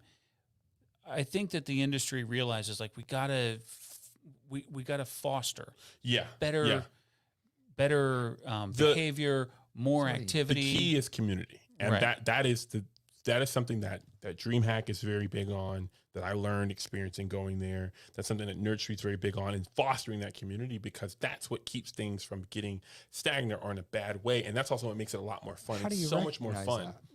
We talked about this before the podcast. Mm-hmm. I'm like, how do you recognize those signals with the kids? Because as Jake just said, it's like walking to a freaking casino in Vegas. You know, you walk in, I got $1,000 in my pocket, and all of a sudden you come out, you don't see daylight, there's no clocks, and you're like, it's 7 days later. Right.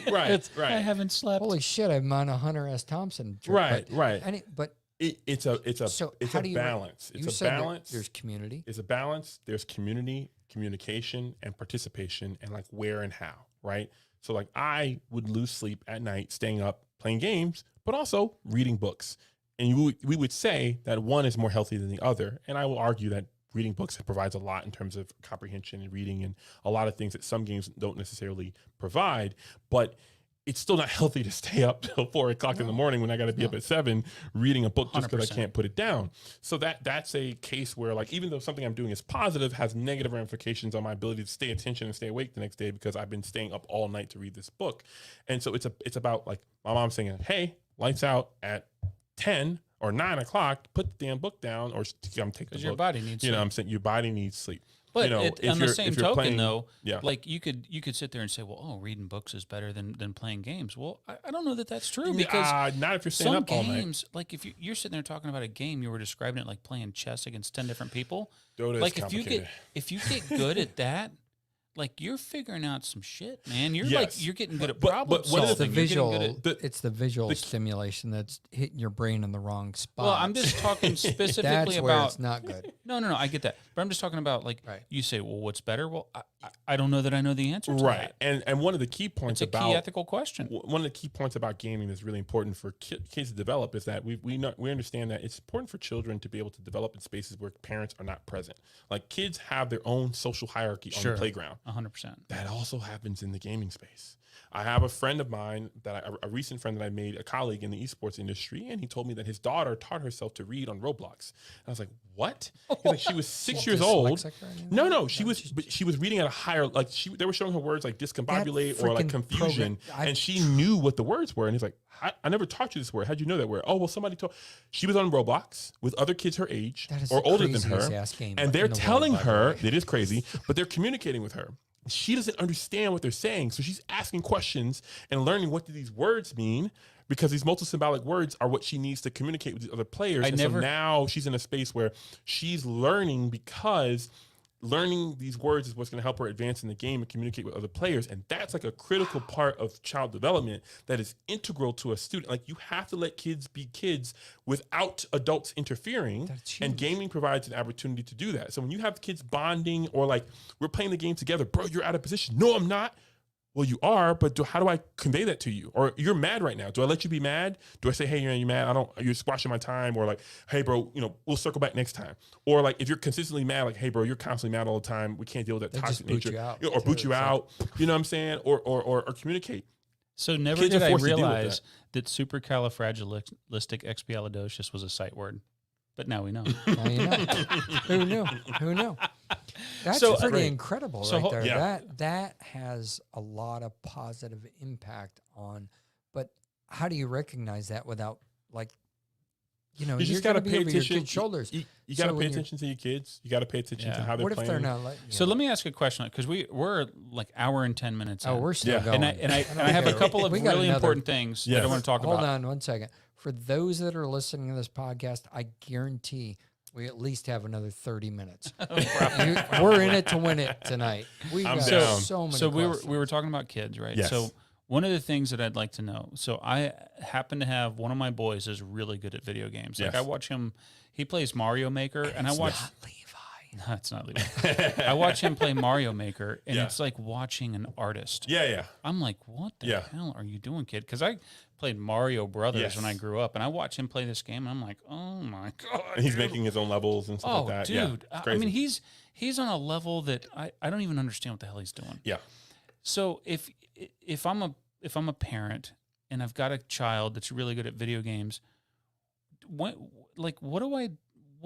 should I know about trying to get them into this? What does that process look like? If I'm like, I think my kid's a good gamer, should I foster this as an activity, Yeah. like I would playing soccer, Yeah. or whatever else That's they might want to do? a beautiful question, and I'm glad to hear that. And I think that more parents need to at least that's the first step, is asking that question. You know, it's kind of like, where do I really want to know. Yeah, it's kind of like if you had a kid that was, you know, experiencing gender identity, you would be like, well, you know, I don't want to ostracize them. Where do I go? What do I learn? What do I need to know? And so, in some respects, asking the question and acknowledging that this is a future or an opportunity for them. Like I make a living off video games, essentially, not in the same way a streamer does, but video games pay my bills. You know what I'm saying? My oldest son would love to hear that. Right. And I, you know, patently, I got into it because I was passionate about games, and I was like, you know, I want to venture into the space.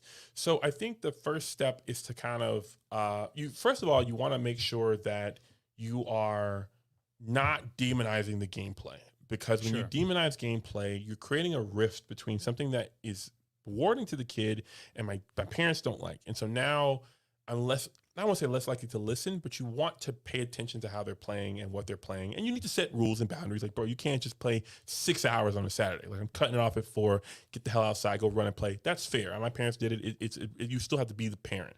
Okay, so consider that one a check, because I've not demonized it. And in fact, you know, one of the things that I've tried to do is just like relate to our video games sucked. I started with Pong, and then by the time I was in high school, we had Nintendo, which was like revolutionary at the time. Right. But I loved playing games. Right. They were amazing. So I recognize that that's something that he loves, he enjoys. Right.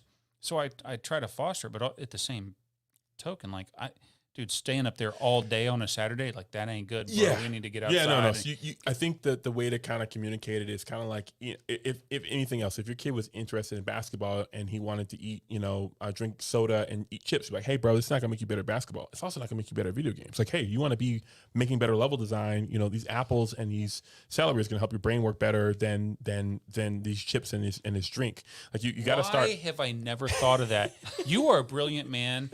That made this whole conversation No, worth it. it's important. Like you Sorry, gotta, Vincent. you gotta- More vegetables? for No, you? it's true though. You have to eat more vegetables. You have to eat more fruit. You have to drink more water. That stuff helps you thinking more lucidly, and that'll help you design better levels and better game design. And also, it's kind of like figuring out where his point of entry is. So I'd say the next stage, personally, this is a tough conversation, but PC gaming is where it's at.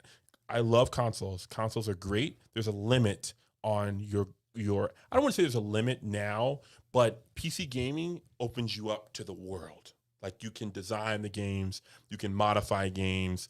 He can start designing his own levels, putting them out there, other people getting feedback. Some of the most important maps in the world for Counter-Strike were designed by other community members that made maps, and there's people that make money off of that and get involved in the competitive scene. So I think PC gaming is definitely a portal, but if I had a kid, it would be connecting him to a community of other gamers that are like-minded and saying like, okay, you like Mario Maker, maybe there's a meetup for Mario Maker. Maybe we can set up play dates with other parents that have kids that want to play their level.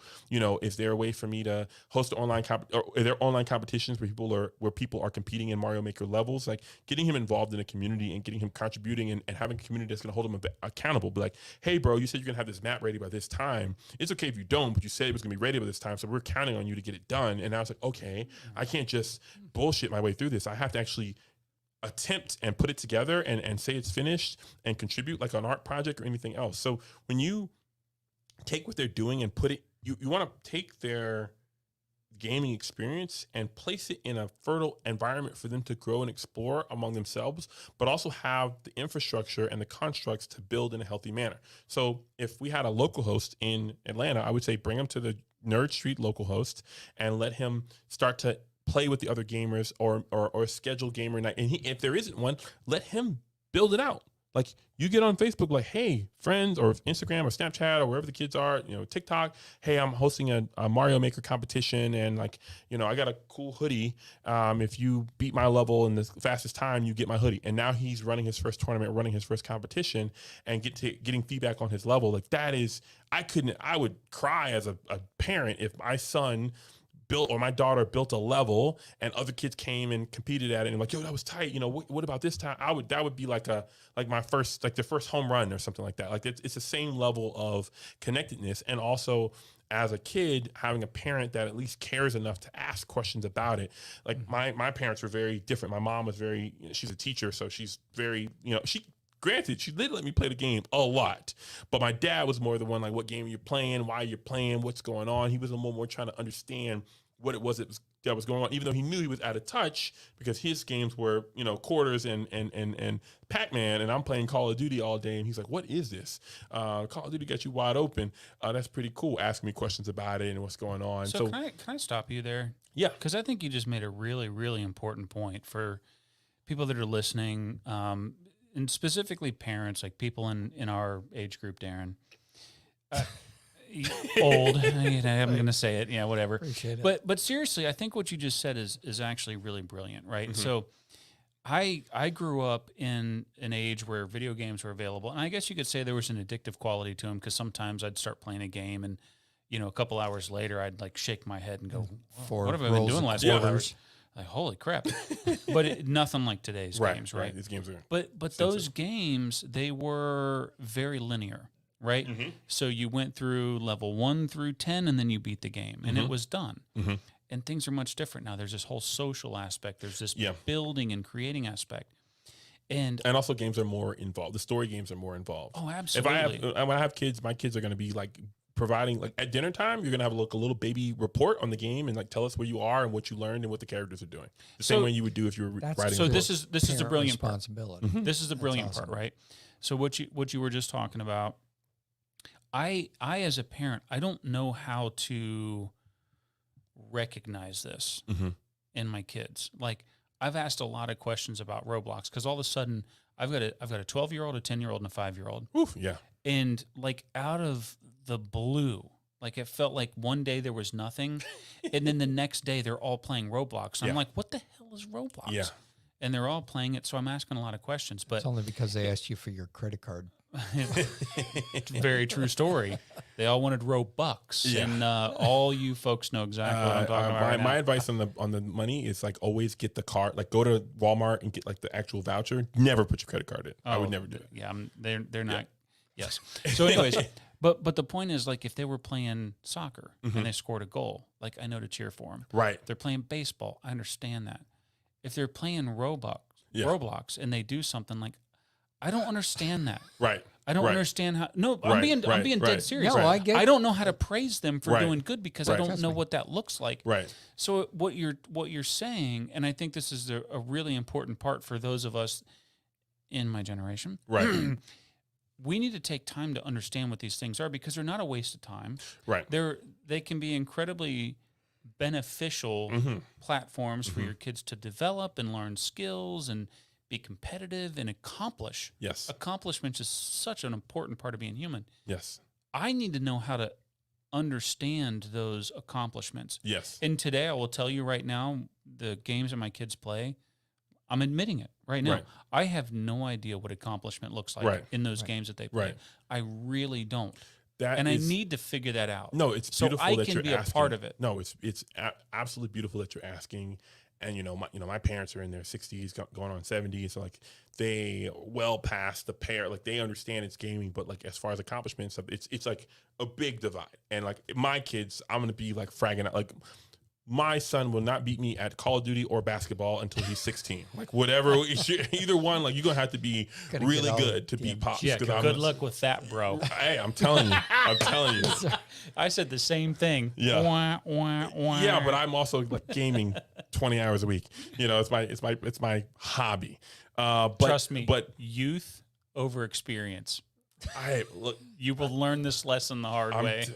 I play Counter-Strike and Dota. Those are games that praise experience over. No, Again, no, no. the games that we Your play kids are different. going to whoop your ass I'm at the telling game you. you've never heard of because it's not even out yet. Yeah, that happens. Yeah, You will be smoked. Trust me. so I have to play my Because games they'll first. design the level. That's why. It's Right. been They'll be implemented like, in that. Dad, nobody plays that but old people. Right. And you're like, what happened? Exactly. Or I'll design the game myself. We'll see. But Well, yeah. but no, the question of like what is achievement is huge, and it's again with some of these games it's difficult to discern that because if you don't have the context of understanding what's happening in the game, you can't understand what a touchdown is. Like if you don't, Right. it's like watching cricket. Like I don't know what's going on. Like, You know what? shit. Cricket fans don't even know what the hell's going Right. on. Another try. What? Oh, that's rugby. They Like, just made that rule up right now. yeah, like, okay. He's running back and forth. What the hell's going on? He's bouncing the ball. It's Why is he running the concrete. opposite What way the this fuck is time? going- Because he wants to. Right.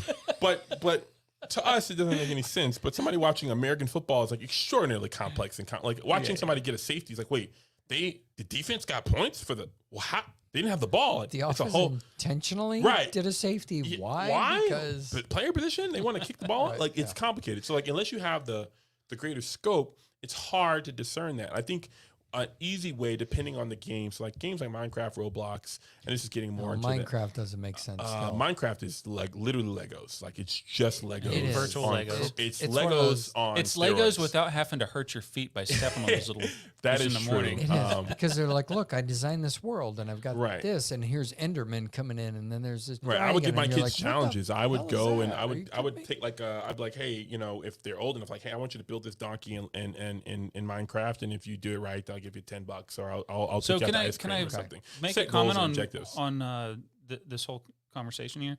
So in Minecraft, because my kids have really gotten into it, Yeah, and my daughter, for example, like I think the big difference between Legos and Minecraft is with Legos you're limited to the pieces you have. correct. In Minecraft, there's no limit. Oh, You yeah. can do there's no limit. anything. Yeah, Just- and so You go into creative and you're all set. correct, but there is like Minecraft which is is mode. extraordinarily powerful for two reasons. Number one, the basic element. Minecraft has like logic gates. I could teach you how to code in Minecraft. Like I can teach you logic at 7 years old. I could teach you if, then, if, and, or else. Like I could teach you all of the quantitative statements of like basic premises of logic, not qualitative statements of all the basic premises of Programming logic and programming. language is what you're talking Yeah, about but like right there in the no, flow. but even math, like Yeah. associative properties and the different properties of math and different properties of logic, I can teach in Minecraft because they have mechanisms built in. That's number one. Number two, Minecraft has, and this is a good segue, Minecraft has modding support. Now, modding is when you're able to go into the game files and change it. The reason why this is important is because the three biggest games right now in the world, four biggest, between League of Legends, Dota, Counter-Strike, and PUBG, those are four huge titles in esports. Their all origin story is a mod. Dota and League of Legends started from a Warcraft 3 mod, meaning that somebody a group of people started playing Warcraft 3 multiplayer and like, oh, wouldn't it be cool if the map was this and we did this and we did that? And then they created a game type called Defense of the Ancients, and then it blew up online. People started playing it and adding to it. They added characters and it blew up. It was essentially a... Can I just say something? Yes. I finally know what Dota stands for.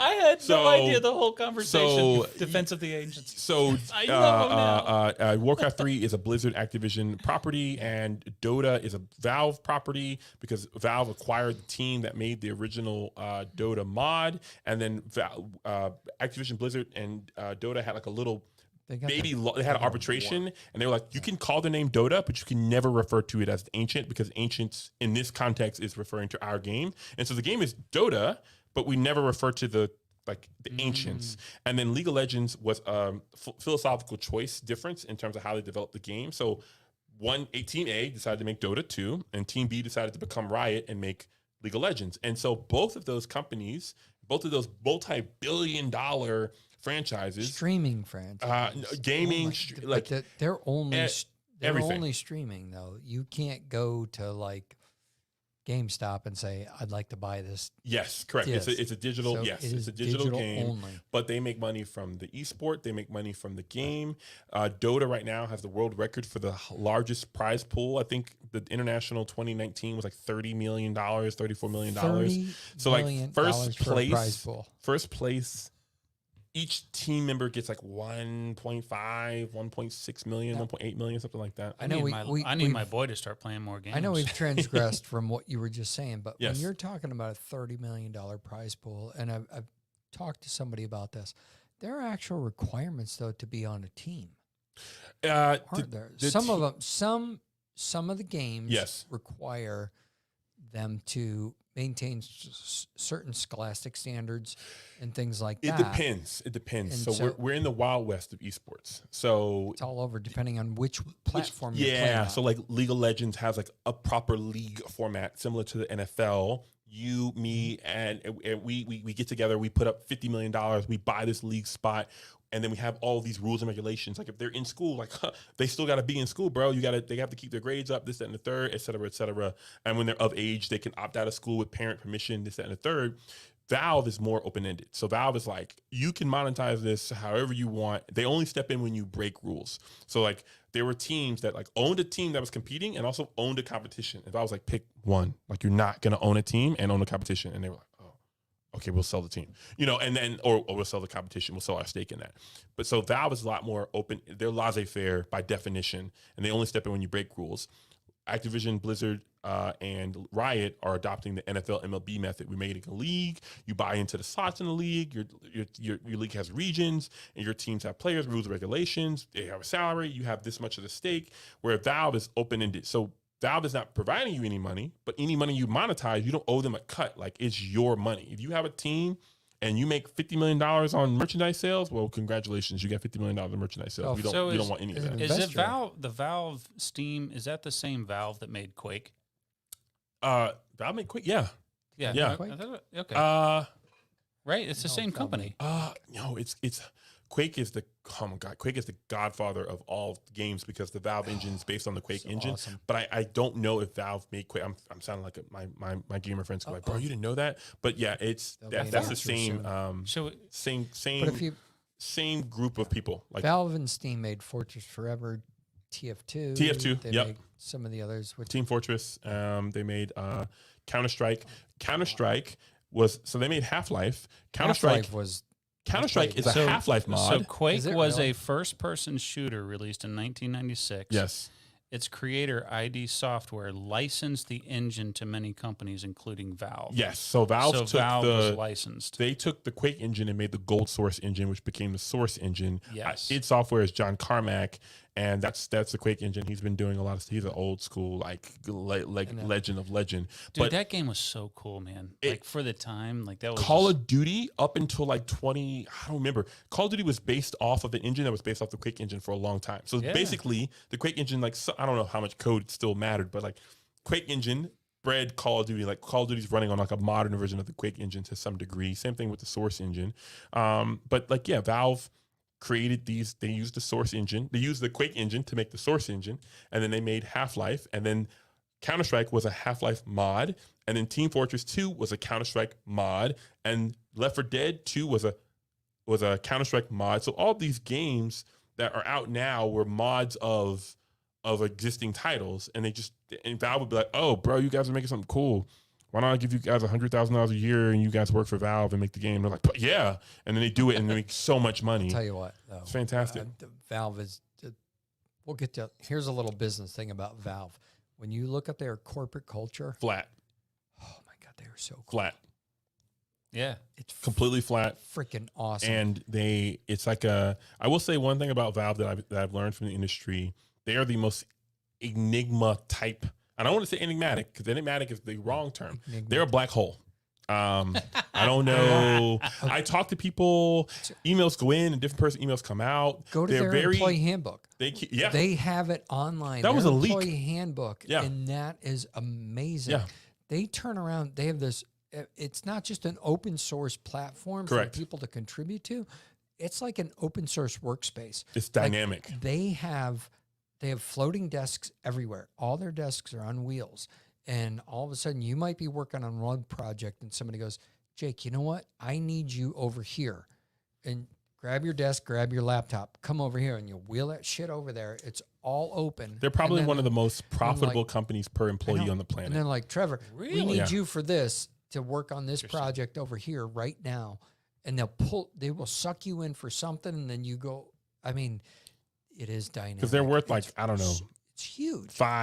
$8 billion, and they only have like 200-300 employees. And if you can figure out, I didn't know that. That's crazy. And they're EA tried to buy them for $2.5 billion, no. and they were like, I was like, no. $2 million you can buy Valve? No, you're crazy. Largest online digital marketplace for video games, and you're $2.5 billion.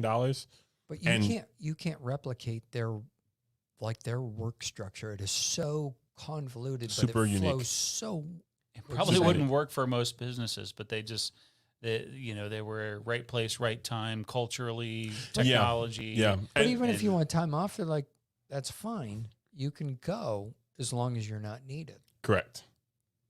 Take as much time off as you want, but when we need you back or somebody needs you on their team. Oh, it looks like we need you the next 365 days. you're back. No, but that culture is what built esports. Valve is very, very instrumental to the inception of esports and the monetization of esports, and like proving that this model can work and proving that you can actually make money from this, because other brands, DreamHack has the DreamHack Open and DreamHack Masters. Those are DreamHack owned IPs that run off a Valve game that you can't do with other titles. I can't own the Call of Duty Open because that's owned by the Call of Duty League. I have no rights to that. Mm-hmm. But Valve will let you have your own league and your own system that you own outright and you monetize, and that changed dramatically how esports has progressed and able to move forward, and basically set the bedrock on which all the existing esports structure was built off. People, when they look at monetizing esports, they hire, Call of Duty League will hire like a commissioner from baseball, and they'll analyze. And I'm paraphrasing because I was not in the room, but they look at Valve because if you want to look at what esports has been doing and you're looking for the numbers, they're the only ones that've been doing it for 10, 15 years outside of Riot and Blizzard Activision to some degree, because StarCraft is a Blizzard Activision game, and they've been doing that for 10, 15 ever since the Quake days back in the 90s. It's incredible. It is incredible. So I there's a couple of things. So I want to try to wrap this up. Mm-hmm. We're coming up on an hour and a half. We've covered a lot of ground, but there's a few things. We have gone from topic to topic. We've been really quick, but there's a few things for somebody that's been an outsider to esports, and I'll land the plane here, and we'll talk a little bit about Nerd Street Gamers. Mm-hmm. But what's that? We have to. Yes, finally got to get there. But first of all, there's a couple of things that really stood out to me in this conversation. All right.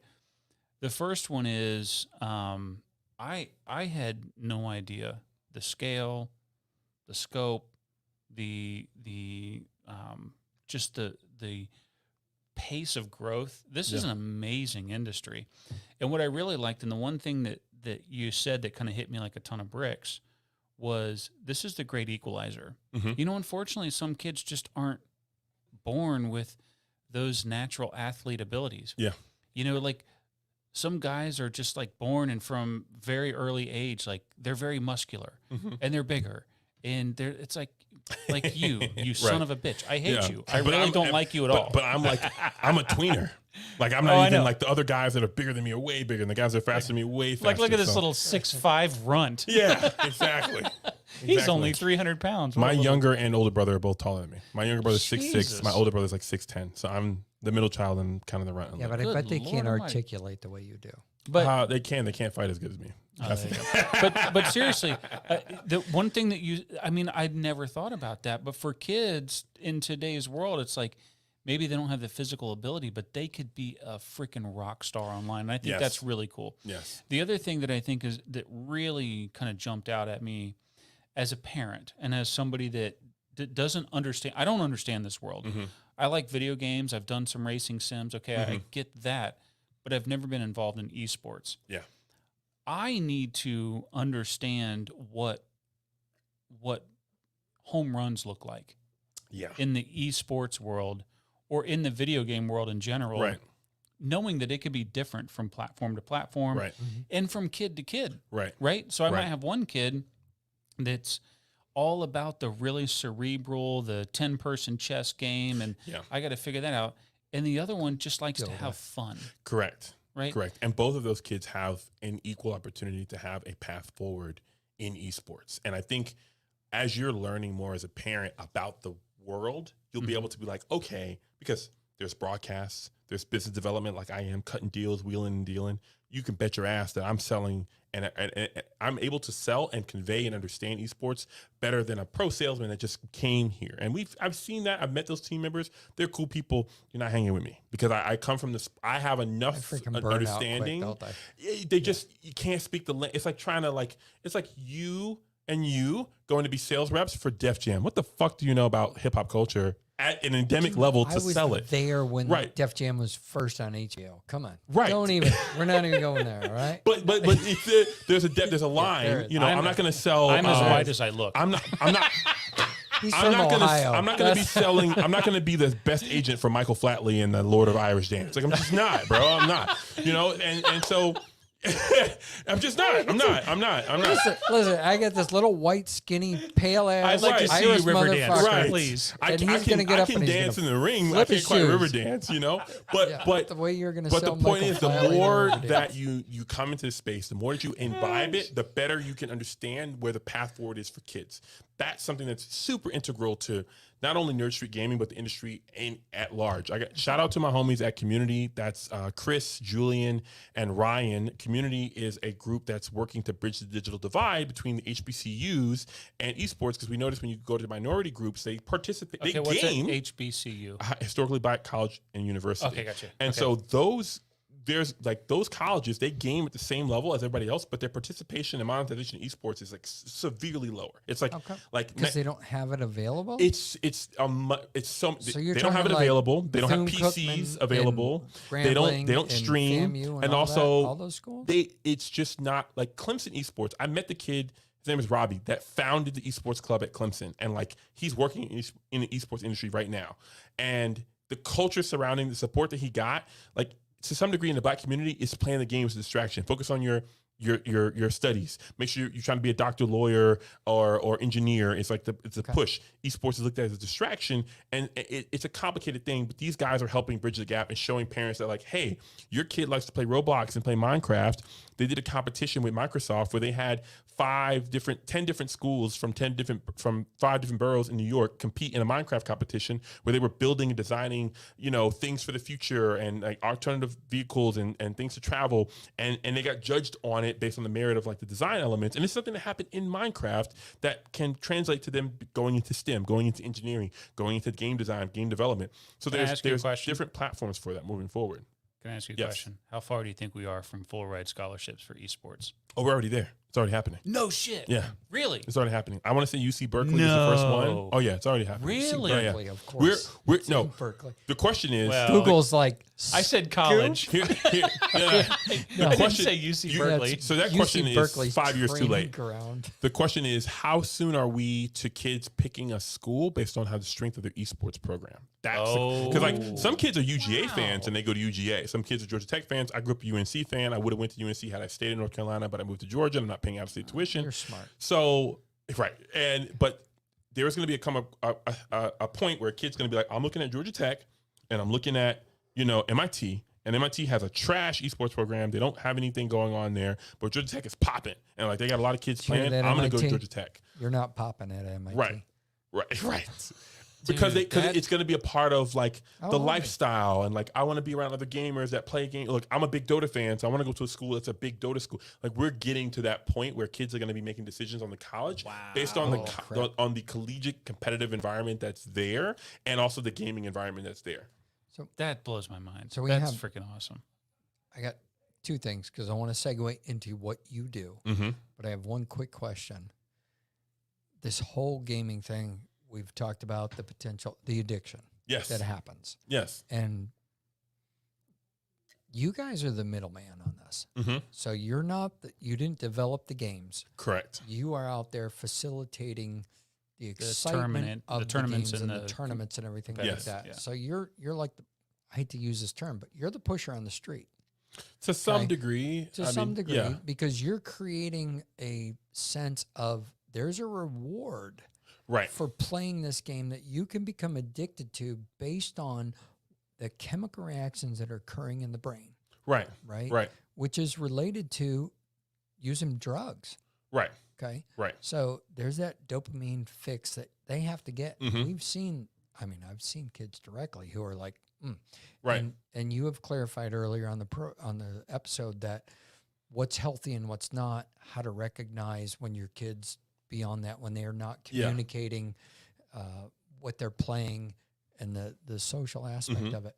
So what have you heard in the video gaming community that are you guys, you understand the social awareness of this, but who's putting forth the effort along with money to help the kids that are addicted in a bad sense? So there are, again, where this is do really- parents go that but start this is recognizing like really new stuff, right? Like they're just, we just got the definition for video game addiction and it's still debated, right? Right. Sure. Because you have scientists that are studying this and it's like, you don't fucking play You'll games. be So, through it's- like 14 it's- different acronyms Right. before you land on like You know what something I'm like saying? PSTD.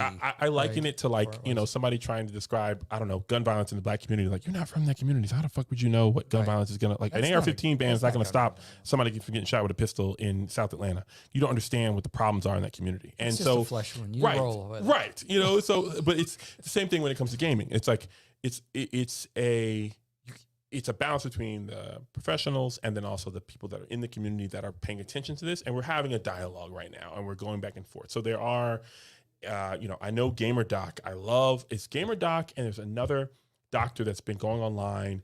And some of this, I would actually liken it to, it's more internet culture and like the ubiquity of a cell phone in your hand with the internet than just the gaming. So that's kind of like saying it's not the gaming that is the issue. It's how kids are engaging with online experiences. Okay. So you cannot isolate gaming as like, oh, your gaming's addictive. So is Instagram. So is Facebook. Yeah. So is Tech your phone. in general. It's you just know? tech. Yeah, Sure. So is candy. So is sugar. Candy's you know? not as addictive as tech. I beg to. I don't know. That's again the dialogue, right? So for You ever had for Reese's maybe peanut butter cup, a for really you good one? and yours, Come on. but you have some people that are you You know ever got lost in a Reese peanut butter cup, endlessly scrolling for 3.5 hours? No, you haven't. but I know people that are type 2 diabetes because they can't put the cake down. So it's same difference.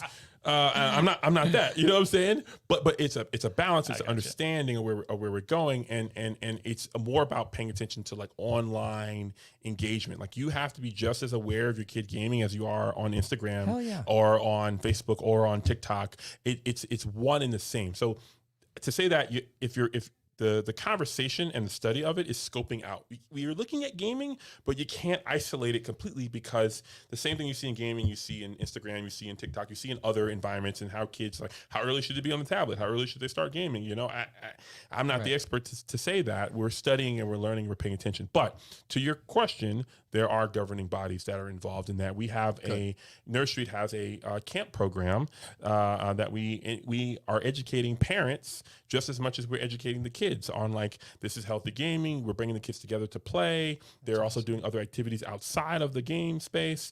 We're also coaching teachers. We provide coaching for specifically for educators to understand esports and be able to communicate that to the kids and bring it not into the curriculum that's a little bit more advanced, but to say, like, this is how you run an esports program. This is how you coach kids in esports. This is what esports is, so you understand how to take the techniques and stuff that you learned from your lifetime in teaching and apply them in an esports manner that's communicative to them, and also understanding where there's a balance between what's good or bad in this space. So there is can I academic simplify approach this? to this. I want to Yes. simplify this. For me, Yes, for you, Darren, because for God's sake, we need to. No, but seriously, it sounds to me like the industry is very aware of the issue. Correct. Okay. We as individuals, whether it's your kids, your grandkids, your brother or sister, or your friend, we also need to be aware of, what some of the addictive qualities of technology can be. And I think that, like anything in life, just to completely simplify, it's about balance, right? So, and I think part of this is generational. Yes. So Darren and I might look at a kid and say, oh, come on, let's play chess, son. Come on. Yeah. And they're playing Dota. Yeah. They're playing 10 people at once in chess. What they're doing dwarfs what you know how to do. Right. And part of this is, I think, is just accepting the fact that life has changed, and these are amazing things that people can do now. The games are totally immersive. The graphics are incredible. They're very realistic. They're getting better every year, and it's really cool to be able to, like, some of these like story games or role playing games or whatever. Like they are more immersive and more interactive than a movie, and sometimes more entertaining. Yes. And more A production movie value. doesn't say you're not good enough to understand this part of the movie, so you don't get to continue. Right. Or a It's game will It's do like that. Zelda. So Yeah. when Zelda came out on the Switch, Mhm. I mean, that world itself and Right. the reviews that came out, they're like, not only you get to do this, Yes. you have your linear story, Yes. but there's all this Yes. peripheral But story it's everywhere else it's a you part can of the explore. parent to understand that story and use that the same way you would watch Dora the Explorer with your kid. You should be playing Zelda with your kid and asking them questions about what's this character, what's their name, what's their backstory, why are they mad, why are they angry? Oh, he seems really mad Why is about this that. What grouchy old happened? dude wanting me Exactly to my roast point, some right? animals? So it's awesome. It's I don't want to demean it, and I think it's our responsibility as people that may not be in that generation, may not be doing it, to understand it, because you might think on principle that it's better to sit down with somebody and play chess face to face with them, Yes. but you never had access to what the kids today When was have the access to. Gutenberg press invented? It was like 1500s, 1300s. So go back and read what some of the archdioceses and bishops in the Catholic Church were saying. At the advent of the Gutenberg press. Right. They were like, "Oh, written word is going to be the demise and the downfall of man. Satan Letting more himself. man reading. Incredible. Horrible. Yeah, right. We Everybody need can our read and write, scribes in and it's there. not all coming to the church to be a scholar. Heresy. Right, You know, the world's exactly. ending. So, in a modicum of way, it is some of that, That's but a also great point. it's Great parallel. It's a great parallel, but it's fair to be, and we don't shy away from that. Like, No, you you know, can't. we have parents, we have kids, I have cousins and things like that, and that are young and getting involved. We care about. I think that's the It's most important. encouraging thing. So I'm just going to put this in the perspective of somebody that's coming to this not understanding esports, which, as we talked about before the show, is most people, because you spend most of your time explaining what esports is. Yes. For me as an outsider, it makes me very, very comforted to know that this is already something that's not just on the minds of people in the industry, it's being acted on. There's actually people talking about, what do we do about this? How do we strike balance? How do we fight addiction? How do we define it? How do we define addiction? That's even something that's just in and of itself a difficult thing to do. So it makes me really, it makes me feel positive about the future, and I'm excited about this. Honestly, You're I mean, I gonna think go home. You're gonna embrace Roblox. You're gonna stop on your way home. And you're gonna buy your little. I'm gonna buy some Robux. cards. I'm You're gonna buy do some. Robux. I don't even know how to Let's open do the it. app. I will but, jump on Roblox with you and But- play and walk you through it. I will I guess 100% a do good that. way to explain it is it would be like grabbing a hold of somebody like Trevor's size if he's wearing suspenders, right? And you're like, no, I don't want you to go there, and grabbing those suspenders. You're gonna pull. You're gonna feel some tension, but by God, that son of a bitch is huge. Yeah. And eventually, my grip is gonna loosen. Yep. And he's gonna feel a little snap on the Yep. back, but he's gonna keep moving forward. Yeah. Okay? Yeah. And and it's really cool too, because I also heard you know, you're talking earlier, you know, the industry is thinking about, you know, accessibility. Of course. So equaling the playing field even more. I think Yeah, there's a lot of really my mother positive is a stuff. special needs teacher. Was a special needs teacher for a long time before she retired. awesome. So like, I definitely just have a soft spot to kind of at least take the time and be like, well, everybody can't play inaccessible, and we're at the beginning stages, and so all it takes is that me saying that, you guys hearing that, understanding it, and the industry kind of addressing that. But we're we are all in this knowing that nobody can see the end, right? Nobody knows where this is going to end up. We know it's growing up really fast. It's blowing ridiculously. It's blowing up so fast that we know for us to extrapolate and be like, oh, it's going to be X, Y, and Z. People have been saying that and been wrong like so many times in the esports industry. Like we know better. When Fortnite came out, nobody knew it was going to be a big game. Like a lot of the esports people endemic didn't think like battle royales. How can it be competitive? There's no way. And then now there's all these leagues and systems and sponsors, and it's like everything else you do. Right. Though you go into Call of Duty, they've got battle royales. Yes, but Call of Duty like is even Call of Duty having a battle royale. It's like saying the big three basketball league, like Ice Cube that started that. Like, you asked 10 years ago, is 3-on-3 basketball a sport? And it was at the Olympics this past year. Nobody saw that, but it made it, boom, right? And it blew up. And so in that same space, esports has these little offshoots that grow, and it happens every single iteration. So that if you've been in it 2 iterations, okay, I'm not like my forecast, I'm rolling with the punches. We're moving forward, but we're also carrying questions and setting expectations and creating dialogue to move this forward in a healthy manner, because we're all concerned and we're all more aware of these things than if it was the 1940s and blue Lucky Strike is really good for your kids, eh? None of that. Non-filtered. It's a healthy smoke. So Yeah. You work for a company called Nerd Street Gamers. Yes. That's why we have you. Yes. Founded on North 3rd Street. So capital N3RD used to be N3RD. And that's cool. And you do business development. Yes. So this whole conversation is, we've had this whole funnel, and here we are now. Yes. It's like, because we're the Beer and Business podcast. Yes. It's like, what the hell does this have to do with business? But you handle business development. Yes.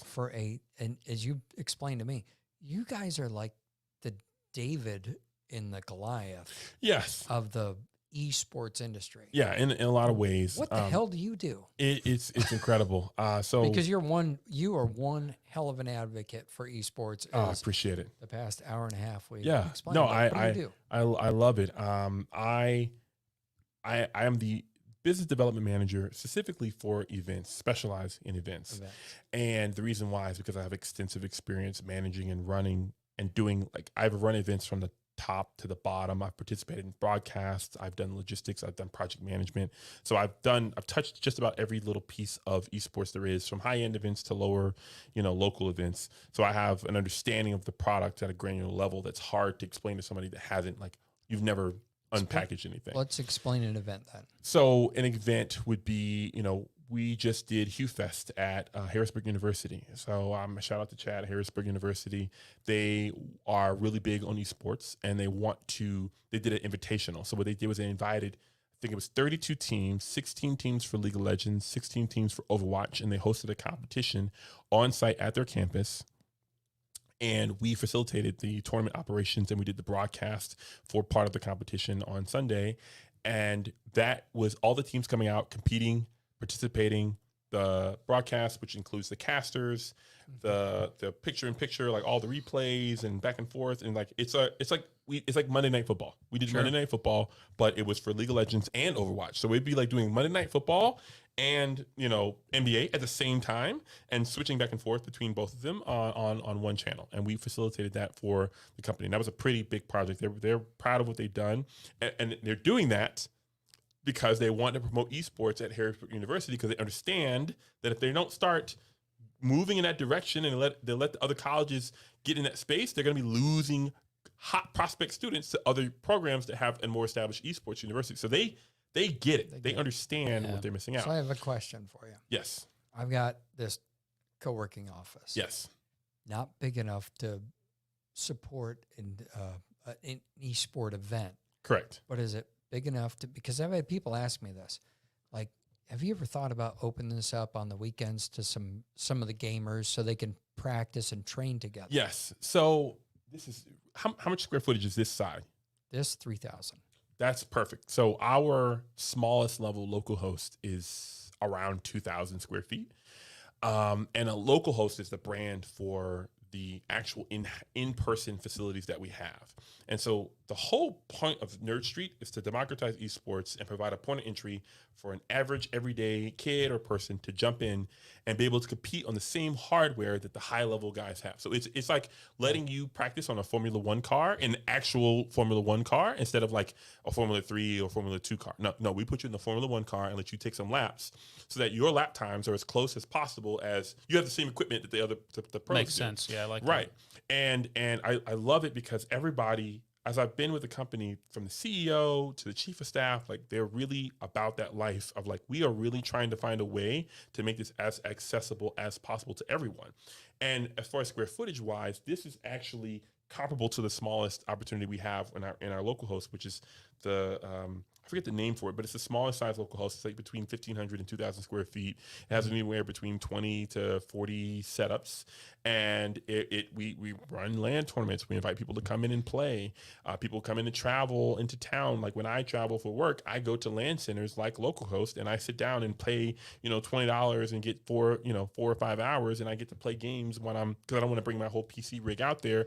And plus, even if I brought a laptop, this PC is way better than any gaming laptop, and it's dedicated, and it stays here, and I leave and go home. So it's fantastic. How does that work? I mean, relating this to business now, and I just did that with mine. But if in the local community, if I want to host a training facility or want to be part of the bigger part of it, but let's say a training facility, how can I reach out to my local business owners to help contribute to make this a successful training facility for those kids who might go on to play at a larger competition? Yeah, so that is part of the business model for Nerd Street. So we provide the infrastructure that you would need in order to facilitate that, not only with the branding associated with Nerd Street name, but the coaching and elements for that. Because what you're doing is essentially you're fostering a community of gamers to come and play together. And you're also providing opportunity to run events. So we have regional facilities, which are our larger facilities. And even we own, and it's like we have one in Denver, we have one opening up in LA, and one the big headquarters is in Philadelphia. It's like a 3-story it's like an 8-story building. We have like 3 different stories in there, and like we can host a pro team, meaning that when I say host a pro team, like your training facilities in here, your practice rooms, we have offices for your staff. Like you can make this your home base. So you got like Temple University with a team there? It's more like a private team, but we could host a collegiate team too. Yeah. If a collegiate team wanted to use our facilities as that, we can do that. And so what happens is when you have the space and the equipment necessary, then you are able to you can start leagues, you can start people competing, you can operate as a feeder league. So imagine if you had a golf course, you can make your golf course a qualifier for the Open or for the major, right? Depending on the scale of the golf course. Same thing with Nerd Street. We can be a qualifier for ESEA. We could be a qualifier for DreamHack. We could be a qualifier for other things. We also have our own leagues and competitions. We have winter and summer champs that we do every year. Winter champs is coming up, and that's where we have like 5 or 6 different titles, and everybody's competing. And then we have prizing pool associated with that. Then we have the broadcast associated with that. Sponsors are paying to be a part of the broadcast, paying to be a part of the competition. And then at the end of it, you have a champion that's crowned the Nerd Street Gaming Summer Champs or Winter Champs. And then what happens is if that team continues on to win and they end up being a major, it's like, oh yeah, we got to start at Nerd Street. And now that's the business side of things. We want to be the AAU, but not the league. We want to be the facilitator. Like, I don't care about being the officiator of the leagues as long as the AAU is using my facilities, right? So we want to own the facilities that are providing the opportunity to create leagues that provide the opportunity for kids to participate and also converge on a social aspect. So it's not all hardcore gaming, sweaty gaming. It can be, a kid's birthday party and he wants to play Minecraft with all his friends. All right, cool. We'll invite them all here, and we not only do we bring the kids here, but we have structure. So we're going to be a building competition. We're going to play Battle Royale. We're going to have these different elements involved, and we have scheduling around it that helps the parents buy into it more. Or it's just free gaming time. The kids can just game and do what they want. You mentioned the word trainer in there. So do you have somebody physically on site as a quote unquote trainer to kind of look over their shoulder and help them It- at all, it or depends. as a mentor or whatever you might be? It depends on the program structure. So when our summer camps, absolutely, we'll teach you how to play, compete, coach, like top to bottom, everything. We'll teach you as the parent. We'll teach the kids as players. We teach everybody how to participate in this industry. So if I called you up and I said, Trevor, I want to take Launch Go. I want to make it a training facility. Yes. We're going to do this. We're going to bring in the group of kids, Yes. whatever, open it up to them. But I want to make sure they've got a trainer here. Right. But I also want to involve more of the local businesses in the community. Like, these kids are going to need to be fed while they're here grinding it out today. Yep. Boom, boom, boom. Does that all happen with Nerd Street? Do you guys have that whole ecosystem? What ends up happening is that we when we open up our facilities, we end up being like an anchor position, if that makes any sense. So like if you had a strip mall, you need something to bring people in, like a barber shop or something like that. We're like a barbershop. Like, you put us down, people come, and then like they're going to be hungry or they're going to want something to shop, or like we are first to market. Like, you want us in your spot, and when you build us out, and we're looking for other opportunities for that. And I can't speak on some of the deals that we're coming in, but we're helping people out where they have retail space, and they're like, well, we got this retail space has been open. Like, okay, put us there. I guarantee, like, within a year, you'll have a smoothie shop, a coffee shop, a clothing boutique, a freaking shoe store. Like, you have a bunch of stuff nearby because these gamers come in and they play and they want to participate in other things. You're the gravitational force. Yeah. So what type of facility? I mean, if I didn't have this space but I like I'm buying into what you're saying. Like, I'm going to help develop the community. I'm going to help bring in this generation and evolve them into where they're going to go. And as you just said, the gravitational pull that's bringing everybody in. What type of business? I mean, I see, okay, there's 5,000 square feet of empty space over here in this economically deprived area that we talked about with John White that one time. Yeah, opportunity zones. Opportunity zones, which is huge, which piggybacks off of what you're saying. And I'm going to open up just this spot. Right. And tell me what the... So the business strategy, the best strategy to do is to start with the events, actually. And I advise that. We're working with some clients that have dedicated space and like, yo, we get a space. We're near college campuses. We're thinking about, having esports space. All right, cool. Let's do some events there, test the market, see who's interested, see what type of games they're involved in. Because events are something where, we can always shoot for net zero and it's a success every time because we get free market research and you get to see what's going on in monetization. And then like you can figure out your monetization rate from there. So, if we had $3,000 worth of sponsors, the event was $15,000 to run and we broke even. Okay, well, shoot, that was 18 grand that we brought in revenue. Well, what do we need to get to 25, and some events are more expensive, but if we spent $50,000 and we made $0, but we understand we brought in $50,000 in revenue for something that we did not do before, that's a lot of value. Right. 100%. And then you do that enough times, you bring in the right sponsors, you keep building up. So it's about building and facilitating the community, doing your market research first.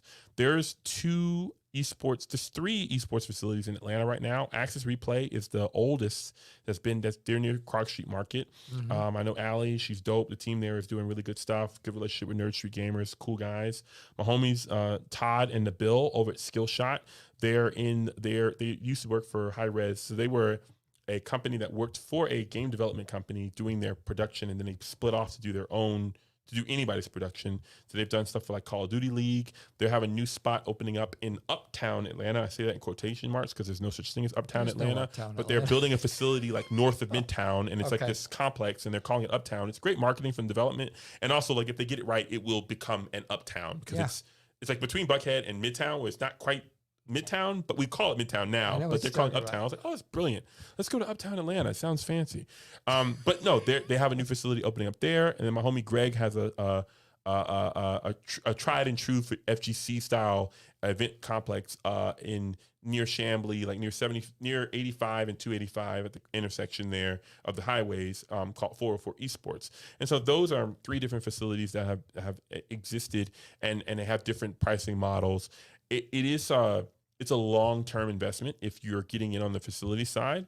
The easier way is to work with an established brand like a Nerd Street Gaming, run a couple events, figure out what's going on in the space, and then make an estimation from there. Do you want to continue to get involved? Because doing the cyclical events in renting the equipment and like not paying to have it, because we have, everybody's talking about graphics cards being hard to get. We have 120 PCs with brand new i9 processors and 3080 graphics cards, which is like, and I can't even tell you where I got them from, but we're about that life. So we got them. Like I got them. I can get more too. Like if you need 200, I got you. Like you need 500, I got you. Like I'm the plug when it comes to that kind of stuff. But that's part of what our expertise. We have access to the equipment. We can bring it in. It's way more economical to borrow 30 or 40 setups for a month than it is to buy your own. And then not only we're not just giving you the equipment, we're giving you the expertise, the programming, the infrastructure, the knowledge. It's set and forget. And our name has positive association. People see that, okay, Nursery's there. It's not about to be no bullshit. They're about to be about it. It's going to be a good tournament at the very least. I know my equipment's going to be fire. I know my TO is going to be on point. My match is going to happen on time. There's not going to be any bugs with the gameplay. My keyboard and mouse is going to be straight. Like all the little meticulous steps for the esports event to go off without a hitch. Like we get that stuff done on a regular basis. We do this, and that helps provide a little bit more assurance for people that are partnering with us to do events, because it's like, okay, you guys are experienced in this. You can help us do it the right way. So events, I would say, is the easiest way to test the market and to take us to put a toe step in before investing in a facility. If you have a facility, experiment with game nights. You should have a BYOC night. You could host a night where you're like, hey, bring your computer and set up or bring your console and set up and play on Saturday night. And that was like, bring your Chardonnay night. No. The new Call of Duty is coming out. Right, in November, and there's Battlefield coming out right behind it, and then one of my favorite games made by New World Entertainment, Insurgency Sandstorm, is coming out on consoles around the same time. Those are 3 major titles. Host a FPS like Call of Duty, Battlefield, Insurgency Night, and new Call of Duty's coming out. Host a tournament. You put up $500 cash prize for X amount of tournament here, and that's a baby step to get into it. And then you go from there. Next thing you know, you're hitting me up to do a $50,000 Counter-Strike event. I mean, a Call of Duty event here in Peachtree City or in the Lower Atlanta area. We've been dealing. I mean, people have been kicked in the nuts during COVID, right? Huge. And knowing something like this, where there's a venue that can host this, that you guys can actually, as I understand it, what you were just saying, you can bring in all the computers, set everything up, so nobody has an overhead for that. You just provide a space for this to occur, and then you can bring in the struggling businesses that need that little bit of oomph to get them through by providing whatever it might be to help the community. Can I simplify this a little bit? Yeah. Thank you. So one of the things that we talked about before we even started recording on the podcast today is the fact that this market is enormous. Yes.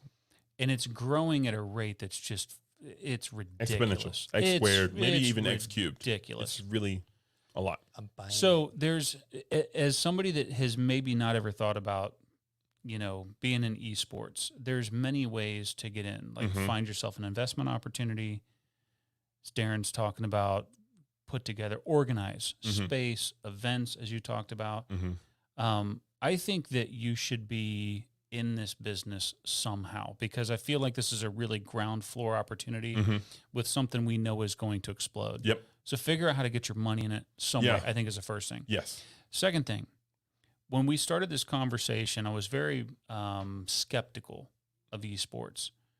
And you've shared a lot of things with me that have made me very optimistic. That's good. About esports in general, where it's going, the responsibility, the opportunities. Like, you've really changed my perspective on a lot of things as it relates to esports.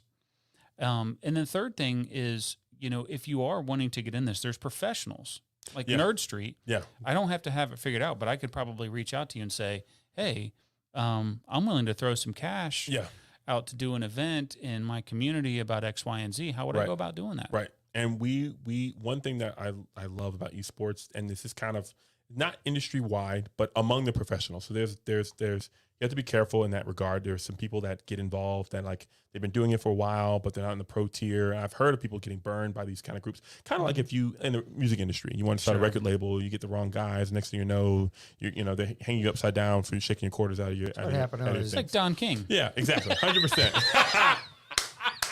Great callback. Come on, guys. 100%. Where got my money at? But we are in a different space.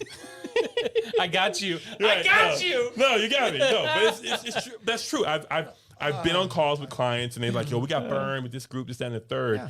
And I will be very clear on the phone. Like if you tell me like, oh, I want to do this event, I want to get butts and seats. I'm like, cool. When you lose the first 50,000, when you invest the next 50,000, you'll figure out how to break even on the third 50,000 because your mindset is way the hell off, right? And it's we want to make sure that what's good for the goose is good for the gander. So I'm not going to sell you on something that's going to make me $175,000 for an event, and you're going to be pissed off because you didn't make your money back. It's like we can scale this at a level that makes sense for you, and what are you trying to achieve, and what's realistic to like. The goal is always to break even when you're first starting out, to just figure it out because you're paying for information, you're paying for knowledge, you're paying to see what people like. And then that's my advice is to don't go for broke, go for break even, figure out what's going on. And obviously you want to monetize, but it's without the consultancy. And if you're getting into it, talk to me, call me, get in contact with my email. I can walk you through it as you're trying to pay it through because I've seen too many people try to kind of venture in just like any, get rich quick scheme out there. Esports is blowing up. There's a lot of money in it. If you do it the wrong way, you're still going to lose. That's why I said. That's why I said there's professionals you can lean on. So you shouldn't be trying to like, oh, I'm going to do this. No. Like somebody else has figured this out. If you have not been a part of it, there's a world you don't understand. Correct. Like I didn't even know what the hell Dota was. And now you do. So many businesses and so many people, they don't understand. There was a guy I heard, it was so funny, some country dude, he was talking about recycling pallets and in the 90s. He was like, yeah, in the 90s, it was like a pot of gold hidden in the bushes. I was like, that is the greatest reference to a secret money thing I've ever heard in my life. A pot of gold hidden in the bushes. That's Esports Willie Nelson. Esports, is that? That was Willie Nelson. I've never heard anybody say that in my life. I'm gonna say like Willie Nelson, he was totally high. But esports for a lot of these brands and a lot of mom and pop organizations, entrepreneurs, you have no idea how close you are to monetizing from that. You have no idea how much this industry could help grow your business or being in proximity to it. Like if you're the first burger joint to get on board in esports, you're going to be all over the news as the first burger place. Or if you're a shoe brand, like it's all about the first to market. Even if you're the second one, if you do it right, there's so much opportunity here. It's incredible. There's a couple things with that. And as excited and as long as this conversation has gone on, okay, and we got to wrap this up. Yes. But you could tell there's just so much more because I talked to Jake about this before and having you on the show. And I'm like, we're going to talk about this, that, and the other thing. Look at where the hell we are now. Right. But honestly, I could wrap my head around this better than I can cryptocurrency. The monetization of esports is a little bit easier to grasp and understand than dealing with cryptocurrency. Yeah. But with that being said, people, if they want to get a hold of you to discuss more about Nerd Street Gamers and understanding what the hell all this esports is about and if they actually have, can dip their toe in this field because there's a couple different ways that they can, a few different ways. How do they get a hold of you? My email is tmarks@nerdstreetgamers.com. That's NERDST gamers.com. And that's like the most straightforward way. I check my email all the time. So that would be, send me an email, questions, queries, anything. And if people are just curious about just watching curious. out, what's Nerd Street Gamers website? Yeah, it's Nerd Street. I think it's nerdstreet.com. Nerdstreet.com. Yeah. It's in the show notes. So if you're listening, Nerd Street Gamers. Just check your notes. And if you've been watching a video, we just went through a big branding. We changed everything from like Nerd Street Gamers to Nerd Street. So I'm like our Twitter handle is at Nerd Street, and then the website's still nerdstreetgamers.com. It's like when I asked you about the hashtag, which it was. He's like, just check it out when you find it. So this is fun. We really appreciate you coming on the show, man. This has been awesome. Yeah. I got to tell you, man, you really changed my perspective a lot on esports and just gaming in general. So I appreciate that. That's great. Awesome. I had a fun time. This is great. I got to come back. Well, folks, thanks for tuning in. We will see you next week.